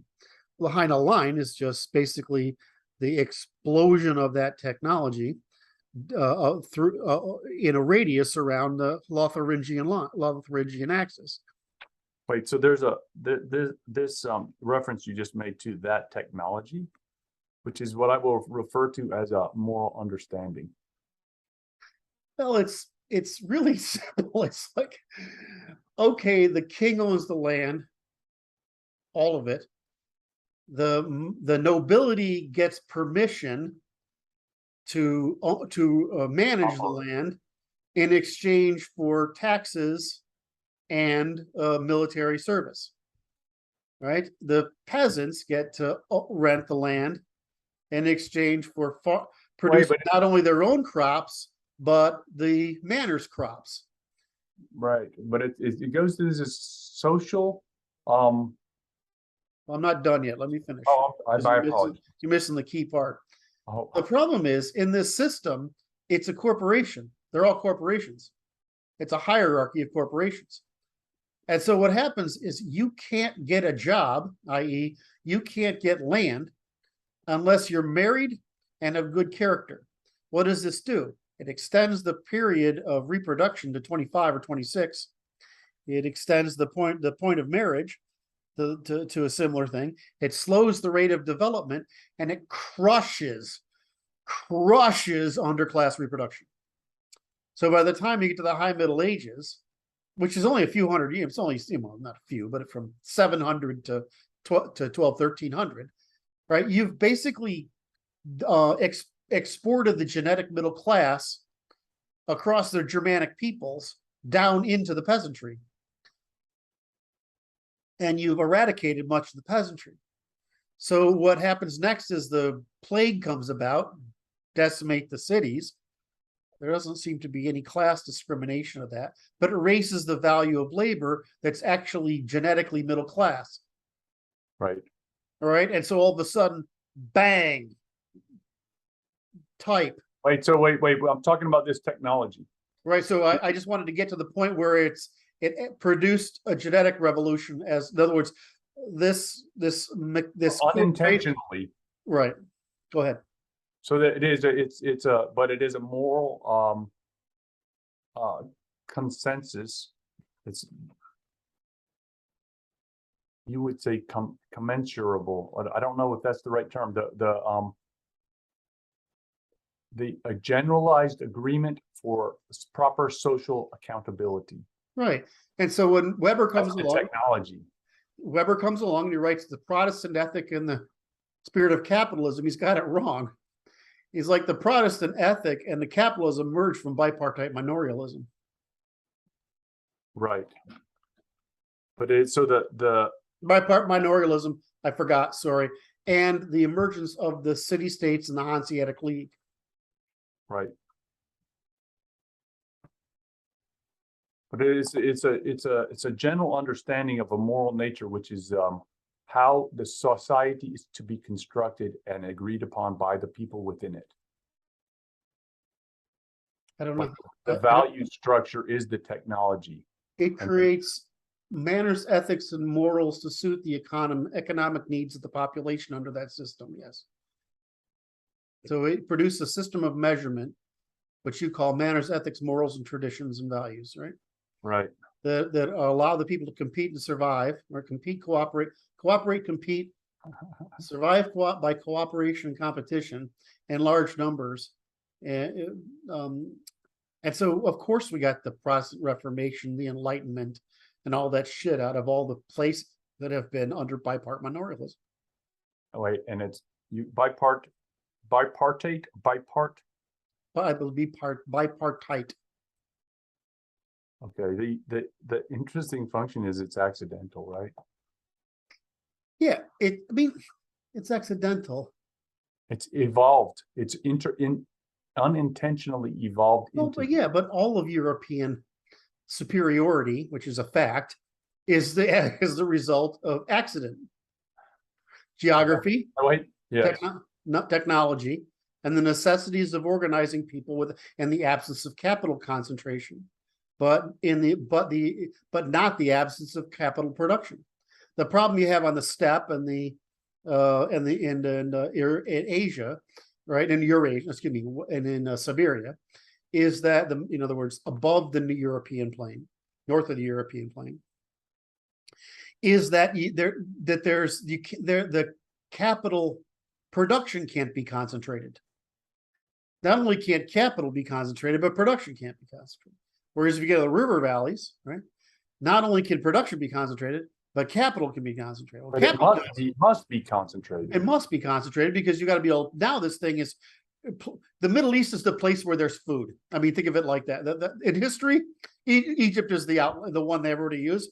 Egypt is the name for the place where there's food, right? I mean, but why? Because it's a fucking river, a canal, that's guarded by desert, right? Where there's only a mile of green at best on either side of it. And then all you got to do is have ships to police it. Right, it has a road right in the middle. It's like the ultimate way. So of course they built the best, most successful state, right? Because it's how hard. I mean, it took our ancestors, the Hittites, to cause them enough shit to have to compromise, and it cost our ancestors, the sea people, to make it so they couldn't come back. So I mean, it's and what does our ancestors do? Things called chariots, right? Horse, bronze, wheels, speed, maneuver, entrepreneurial warfare, entrepreneurial piracy. Well, it's just OODA loops, right? That's what we do.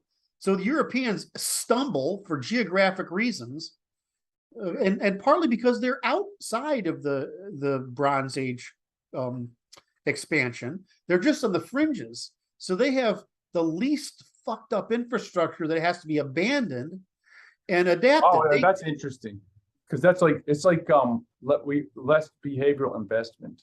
Right? They have it's like beta. No, that's a bad example, but it's like the example is like European television to an American television. Americans had television first, but it was shit. It wasn't until really late, I mean, within memory, that they made it that we had television as good as Europeans. Why? Because Europeans went second. We have 110 volt. They have 220 volt. Why? You want 220 volt, actually, right? That's what you want. I mean, it's kind of stupid that we haven't converted America over to 220 volt. I mean, not especially since everybody else has got 220 volt, and then you boil your water in like 30 seconds instead of 3 minutes, right? Or 5 minutes.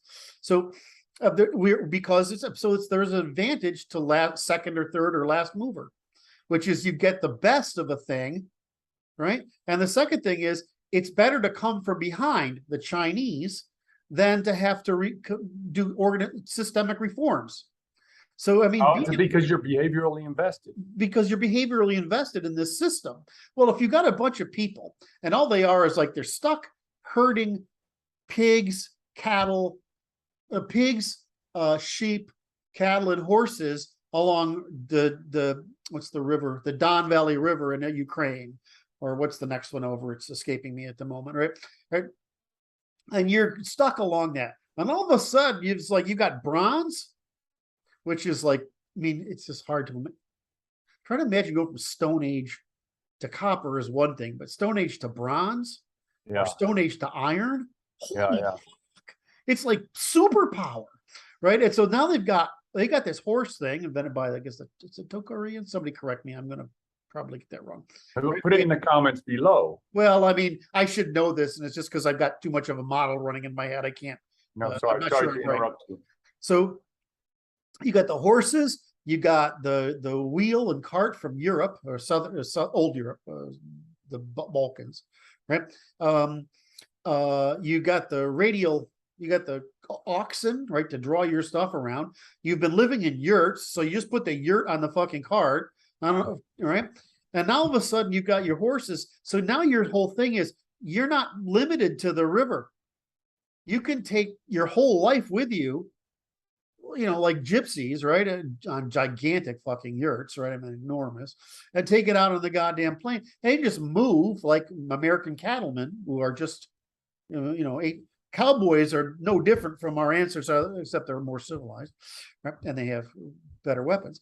And you just move the cows every so often. The thing is that what's more profitable than raising cows? Stealing cows.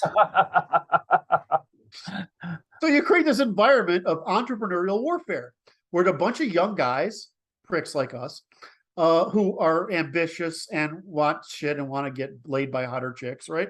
You go out. That's all. That's what men are about, right? I mean, it's just, let's not be dishonest about it. And you go out and you see how, the difference is on foot. How far can you travel to steal cows? But if you got a horse and wheel, you could travel like 20 miles easily and steal someone's cattle, right? And they can't fucking catch you, right? I mean, there's just no way. So this turns into what do you call it? A military race, arms race, an arms race across the steppe, which is of course what causes the Indo-European expansion, is the arms race, right? But what's happened, we're not thinking about it, is all of a sudden you've made capital available and concentratable in cattle instead of farms, because you now have vast territories that can feed these herds, right? Which is concentration of capital. But you still have to move, and you still have to, and so you can't tax, you can't centralize. All you can do is entrepreneurialize. So this is where the West comes from, is entrepreneurship. Why do you think the Greeks had this system? Because of the steppe, moving it here and combining that tradition with agrarianism by conquering agrarian people top down. So you bring this, right? So this is the problem that the Mesopotamians had. That's right. Because these dudes come out, they come out of the mountains like lightning, and then arc onto the opportunity of the concentrated capital accumulated in the river valley. Yeah, I would make a humorous analogy. Rich guy, big house, right? Log house, right on the river, acreage. Rich guy takes his garbage, puts it out in the trash can, which means the bears come out of the woods and steal the trash. Why? Because it's the most efficient way of feeding yourself, right? And so what do? You build a thing to protect your trash. And then the bears figure out how to tear down the thing to get at your trash. Right. And then you say, well, I can just keep it in my garage, which brings the mice. I've done all this, so right. So now you're like, I have to leave it outside, but instead of having trash for 2 weeks, I'm going to make a dump run every week because we have no trash service out on the river, in the woods, in this freaking gorge. It's a gorge, really. It's not a valley, it's a gorge. And I've got a fucking driveway that's longer than a football field, right? I mean, it's a couple fields long. So it means I've got to drive to the recycling station with my garbage. Otherwise, the bears. Well, the same thing happens to Mesopotamia. Yeah, it is. Right? The bears are coming out of the fucking woods to eat the garbage, right? Except the bears are bringing bronze instruments. Yeah, exactly. And so you're fat and happy and taxing all these people, right? And when there's fat and happy and taxing all those people, you get bureaucrats and specialists and whatever. So you maximize. What happens in any bureaucracy is the maximization of rents, right? Bureaucracy. Right. And so what happens now is there's not enough free capital to adapt. No need to adapt. There isn't a need to adapt because you can't anyway, because the fuckers come down from the hills. They kill you and take over, and the bureaucrats said, you can't manage this without us. Well, welcome, sir. How can I help you? How can I help you? As you're the new ruler, we're happy to pay you to be the leader while we continue taxing the population. And while in 4 generations, the new ones will be here. Yes. And so it's just, why do you think that's where you get that? That's where the Talmud comes from. Well, I mean, Egypt, we get too involved in our religion, but Egypt is the one that is less subject to our projection of our present values on the past. So in Egypt, who's the guy that tried to create monotheism? Akhenaten, monotheism. I don't know the answer to this question. So he realizes he's the same position we are, is that we need to go clean this deep state is an unproductive parasitic disaster that's punishing the monarchy and the people. And so we have to fix this. Well, so he creates a new religion that's one God. And the reason he does this is so he can kill off the priesthood. What are you looking at? Akhenaten. Akhenaten, thank you. So I said that? Was I right? Was it Akhenaten? That was what you said, I think. Okay. So Akhenaten comes along and does this. And what do? Of course, is they're like, what? They act like a deep state would, right? Self-defense, right? They do everything possible. Double down. As soon as possible, they not only end his religion, but they cut his face and statues and whatever out of their fucking record so that nobody can remember this incredibly bad idea that would mean the betas no longer could rent seek on the people. Well, what do you think we're going to have to go through? I tell our people, the problem, people say the governments, the liberals, it's just the fucking bureaucracy is the problem, right? I mean, so let's get rid of, we need to outchange the bureaucracy and put in a new one. Not even hard with new rules. And then it's like everything else. You have to clean your fucking house in the spring and summer. The spring and fall, right? You got to clean your garage once a year, right? Oh, it's a cyclical function, is it? Right. You've got to reorganize your business every 2 or 3 years, and you've got to throw the bums out of the government pretty often. The problem is we think throwing the politicians out makes any difference, but it just that was obsoleted a long time ago. It just changes the noise, right? What really happens is the place is run by the financial sector and the bureaucrats, and the politicians are bread and circus for the people. And that's why, of course, they hate Trump, is because he's like I love listen to some black guy the other day, was fucking hysterical. I'm developing a deep love for this current generation of black guys. They're like, I want Trump. He's a gangster. We need a gangster. He's right. Like, God damn, you're right. There's a sort of beauty to the current generation of black guys because they're just so over it. They're just real, man. They're just over it, right? This is bullshit. No more of this. I know, it's like so I'm studying this. I study this because I became aware there the culture coming from that segment in the early 90s. And I was kind of offended by it because I'm like, it's so offensive to my liberal morality. Yes. And it's like this. No, I think they were just right. They were just right. Just early adapters. It's like they were over it by then. They weren't invested in it. Right. It wasn't working, and they weren't invested in it. Right. My problem with them is how can they believe the Democrats are working for them? Trump is the one guy. Trump is the one guy that made blacks prosper. I don't think they do. Well, they know. They absolutely know. At least enough of them do. A lot of them do. Yeah. Well, we'll see. I just like it's like that. It's not the black men that are because he didn't treat them as black. They're not rubbing my fur the wrong way. He didn't treat them as black men. He treated them as working class.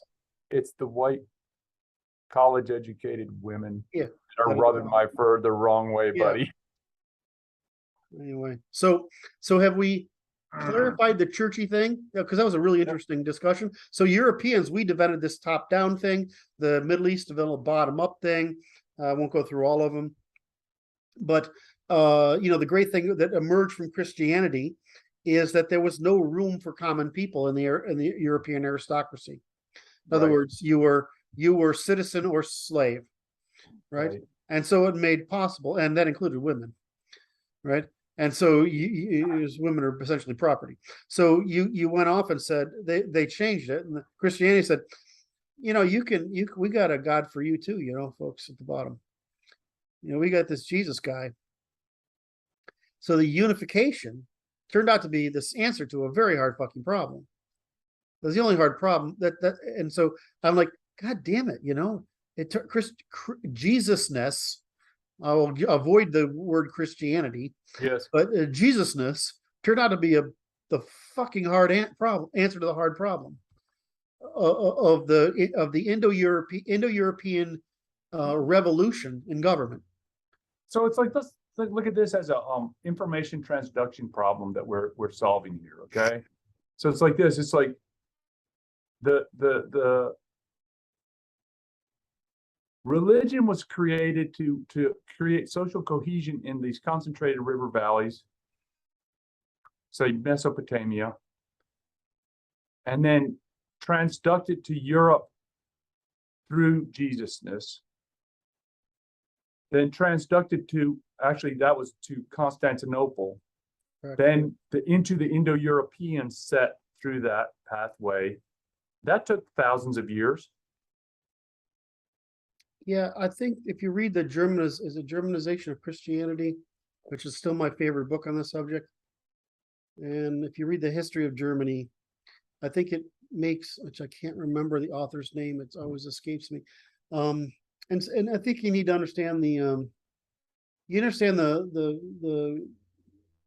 what we call the French, but the people who preceded Charlemagne, the generations of conquerors. Okay. If you understand that sort of thing, you see how the necessity of Germanizing Christianity to suit Germanic European manners, ethics, morals, and traditions. And so they essentially sell it as a form of paganism, an extension of improvement on paganism. And they get away with it because literacy is so powerful that it creates uniformity. And so it's these two things. And then what happens is that the church gets enough power that it can legitimize a king compared to other kings. And so the church goes about legitimizing kings. This is how we convert from king to monarchy. What's a king? A king is a chieftain. What's a monarch? He's a chieftain that's been sanctioned by the church. Now, the only monarchs are Christian. Right. Now, this book, Germanization of Christianity, I see this by James Russell. I think that's the Germanization of early medieval Christianity. Yeah, that's probably it. That's probably it. Russell sounds right. Okay. Then, so my point being this is it's an apology here. Okay. So it goes like this. It takes 3,000 years for religion to be transducted into the Indo-Europeans in Constantinople. Then it takes about organized religion. And it takes 1,000 years for it to get to Aquinas, or to get. I see what you're doing. I see what you're. It takes 1,000 years to cause Rome to split from that church, and create their own church, independent. And then it takes 200 years to get Aquinas, and then it takes 800 years to get here. Yeah. Okay. In other words, that's not an unreasonable. It just takes time for this. It's not unreasonable. Just hard. Okay, I'll take the unreasonable, except that if I say if the Byzantines hadn't conquered Rome, Rome would have come back, and so Rome would have come back, and we probably wouldn't have had what we call the Dark Ages, and wouldn't have to overcome Semitic superstition. We would have had continued the Roman tradition, which with the Christ figure, as we understand it, was produced by Sol Invictus. So the Romans are already producing this figure as the primary deity. And so my view is the problem with the church isn't its functions, it's the distribution of the Abrahamic mythicism. And so rather than maintaining the separation between Aristotelian, etc., empiricism, Platonism, literature, and Indo-European it's not theology, mythicism. They monopolized it, as did the Middle East.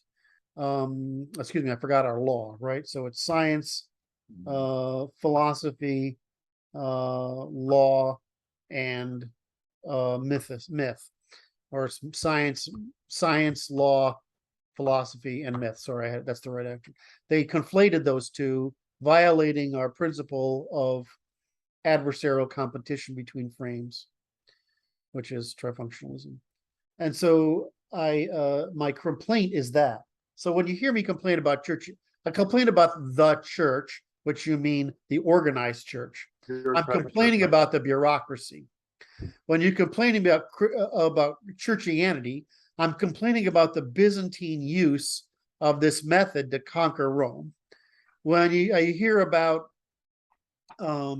when I talk about the negatives of Christianity as a whole, I'm talking about the Abrahamic method of deceit. Nowhere in here am I saying this guy, Jesus, didn't solve the hard problem of religion. Right? I mean, but now you understand what I'm saying now, right? I understand. You're just your primary objection, if I may paraphrase, maybe if I should say it like this, if I should science that,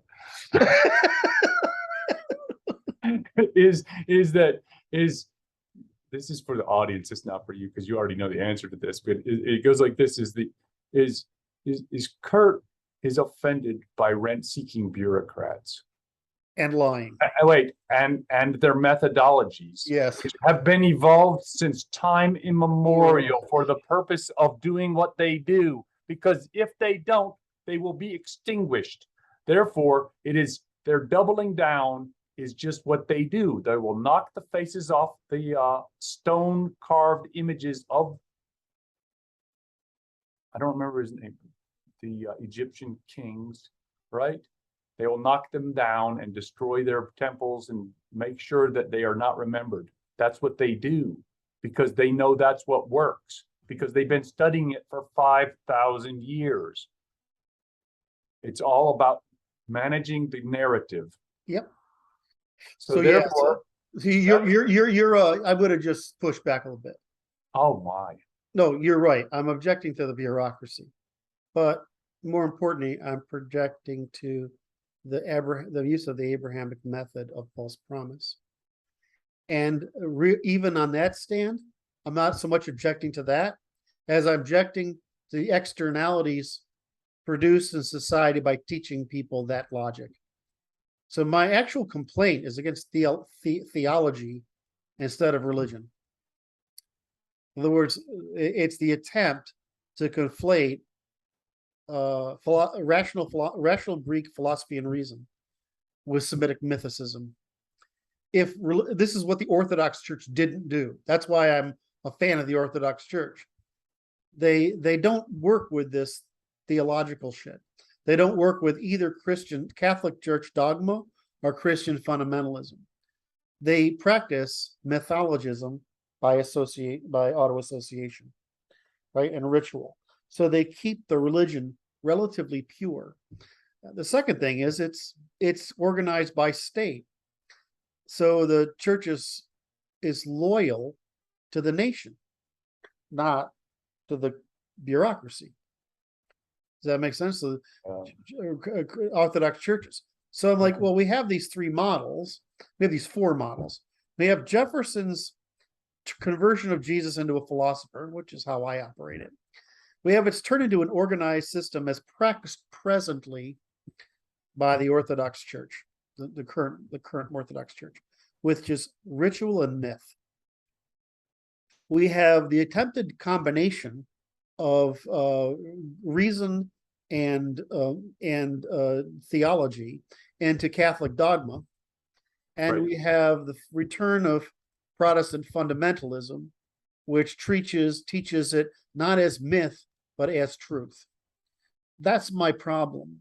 As far as I can see, it's pretty hard to beat Orthodox. Yeah, they're good.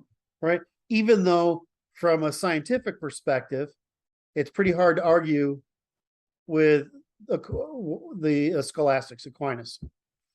It's pretty hard because he's like, shit, you got there, right? The difference here is that we, or I am, maybe, I don't know if you are, I am trying to solve the problem of true religion as well as true government. And so when I see that, I look at Aquinas as shit, he fucking, he just about got there, right? Whereas if I just look at a religion that's compatible with aristocracy, that's orthodoxy. Whereas if I look at Protestantism as a defense against wokeness, I understand that value, fundamentalism as a defense against wokeness. I prefer that because it's basically family values versus hedonistic values. So, I mean, it's like we have this fucking Chinese menu problem, right? And it's like there's all these parts, but what is the result? Well, the result is Jesus was right. But, and it's totally in this, if I science Jesus, it's sciences. The church is right. The Catholic Church was right. If I science natural law, the That's church right. is basically Aquinas is right. The church is right. Right. If I science Protestantism, fundamentalism, I get very frustrated, right? Because the externalities, There's too many potential externalities. the externalities. And if I science orthodoxy, I'd say, well, it avoids the problem of attempting to conflate intuition and myth and ritual with reason, with science and law. Now, like, okay, so I mean, I'm like, if I gotta pick one, I'll pick orthodoxy and natural law, and I'll say, then I'll science natural law, right? Because that's what I'm looking for. I mean, that's the broadest spectrum of things available to people. Do I know that fundamentalism will emerge under that? That's fine. You're going to have some people because they need that certainty. It's just That's okay. That's okay. But I want some church there that says, I think you're a heretic, right? Because I want somebody to say you're out of control. And I kind of like the Orthodox Church where it's nationalism and it's supposed to, I don't think this is Christian. I kind of like the court function, right, of an no, organization. I think that's an essential function. So I mean, if we have the court of the science, the court of the law, and the court of the church, I think we're in pretty good shape because that's the spectrum of human cognition, which really is the spectrum of human adulting. It's trifunctional. It's just, and it's trifunctional, which means an adversarial competition between the cognitive spectrums and the maturity spectrums. And I was like, that works fine for me. And it's hard for me to sit in the I have a lot of experience with Orthodox people now. I'm like, it seems to work and they don't talk stupid shit. It's almost like it's personal. Yes. It's not political. And both Catholicism and Protestantism emerged as political systems. And the Orthodoxy didn't. They actually said, that's the state's problem. It's not our job. We deal with morality and family, and the spirit, the morality, the family and the morality, the spirit, family, and morality, right? And they sort of stay in that place and they don't try to pretend it's logical, rational. It's spiritual. Right. Like, okay, that fucking works for me because there's no lie here. And if I science it, it's still true. That can't be falsified. It's literally falsifiable. It's not False. It's not false, right? I mean, that's the difference. Is that like if I say what's a good one? You say a lot of parables. They're not literally true. They're approximately Right. generally true. So it means that you can memorize and intuit them in the human scale of measures.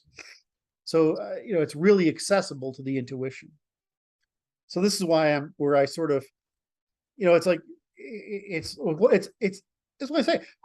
Religion is a hard fucking problem in the first place. To science religion was hard for me. It took me years. Right. Then you go into, I'm already saying I can't science fucking Hinduism. I mean, I did China way back in college because it was easy. I don't want to science Islam because I understand what it is. But you start sciencing Christianity, it gets kind of difficult because we're so embedded in it, right? I got so many priors and beliefs and intuitions and presumptions and whatever. And then there's this conflict between the spiritual, the political, the personal, And then there's all this crap going on. It's like, yeah, okay, well, the church got very close on natural law. I got to go with that, right? I mean, the church took responsibility for education. I got to go with that. Protestantism was a rebellion against the corruption of the church, which is natural, which I understand, but I don't like the result of fundamentalism as a substitution for truth.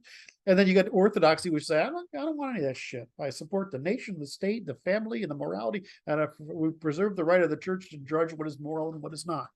Okay, great job. I can't much argue with it. The problem is I had no experience with it until I went and lived over there. And you sit there and you're like, okay, so people go to church. I mean, the church in my neighborhood, right? In my neighborhood over in Lviv, okay? There's like people attending mass 3 streets over, and they have to use loudspeakers. And it's everybody's dressed. I mean, Ukrainians don't have money. Little girls dressed in cute dresses, boys dressed appropriately, women in dresses, men in the best thing they have to wear. Right. And they're all respectful and peaceful and they get along. There's none of this. There's no misbehavior or impulsive behavior in the crowd. Right. I go to my girlfriend at the time, Lilia, actually went to the Catholic church right in town. Of course, it's Catholic delivered in Russian. And I couldn't tell the difference, except that we had to stand up and sit down a lot more.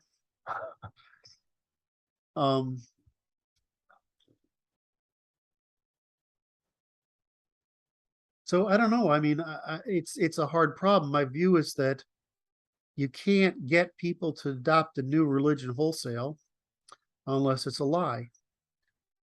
Right? You need Not to quickly. Right? Not quickly. But you can. But if you science Christianity, right? You science these phases of learning and adulting, right. Reasoning and adulting. I'm like, I'm having a hard time with the Orthodox Church not being right. That's right. I can't see a way to get out of it as an institution. Uninstitutionalized appear to be extremely evolutionary and to the point of failure, which discredits the religion through producing so many Protestantism did that, right? It developed so many factions. It ended up producing factions that discredited the general nature. Right. The bureaucracy of the church and its failure to reform caused the discrediting of it, and the stupidity of not putting marriage in there, so it's basically becomes a sex predator magnet, is just beyond me. Right? Where we don't see. You look at it as a bug when it may have been a feature. Yeah, well, I don't. There are cases where I prefer to look at human frailty rather than human evil, and I think that I'm Christian. I'm too optimistic a Catholic at times, but I don't want to change my bias. I'm willing to be. I understand you. I'm really willing to be converted by the evidence, but I'm not going to leap to the conclusion, because if I did, I'd have to turn into one of those people that does bad things. I understand you. So I'll work with you though. What? Okay. So we're gonna finish. Everybody seems to be working with me on that problem. We're gonna finish your book, and then we're gonna work on this religion problem. That won't be a big thing. That'll be good. I think we know the answer. Successor problem. I think we know the answer. The problem is just, I mean, I took a cut at it a long time ago. Not long. Right. I took a cut at it. I think I was still living in Ukraine at the time. I took a cut at it. I'm like, this is solvable. Yes. I just got to the point where, I mean, I can't prove it at that point. Now I can prove it. Right. I mean, see? So anyway. All right. So it's 2:00. Yes, I really wanted to get started on our I understand. work I today. anticipated it, but that's okay. What I'm Um, gonna do is I'm gonna send you the cut of work that I made yesterday. I just sent it to you. So I'm gonna, You can look at it in your spare time, just as something to distract you from your efforts. well, that'll probably give me an idea, like most of the things you send do. So, I need to have lunch, Yes. and after I eat lunch, I'll probably be tired. So that seems to be the pattern. So what I want to promise you and myself is I'll try to get that first cut ready for our next meeting, Yes, um, next weekend. So, that works. so I'll try to do that because I would have wanted to do it today, but we seem to have even the responsibility and religion discussions we've had today are too worthwhile to have not had them. No, it was wonderful. All right. I enjoyed it. All right, brother, I will work on it. So work on what we discussed yesterday. I will get that laid out. I will try to combine all the stuff so that we can get closer to getting done. Sounds good. 'Cause I want to get done. I understand. Then we can get on to other problems. Love you, brother. All right. Take care of your, hey, like, subscribe, notify. Notifications. Leave us lots of messages. Comments. Bye. Great. Bye-bye.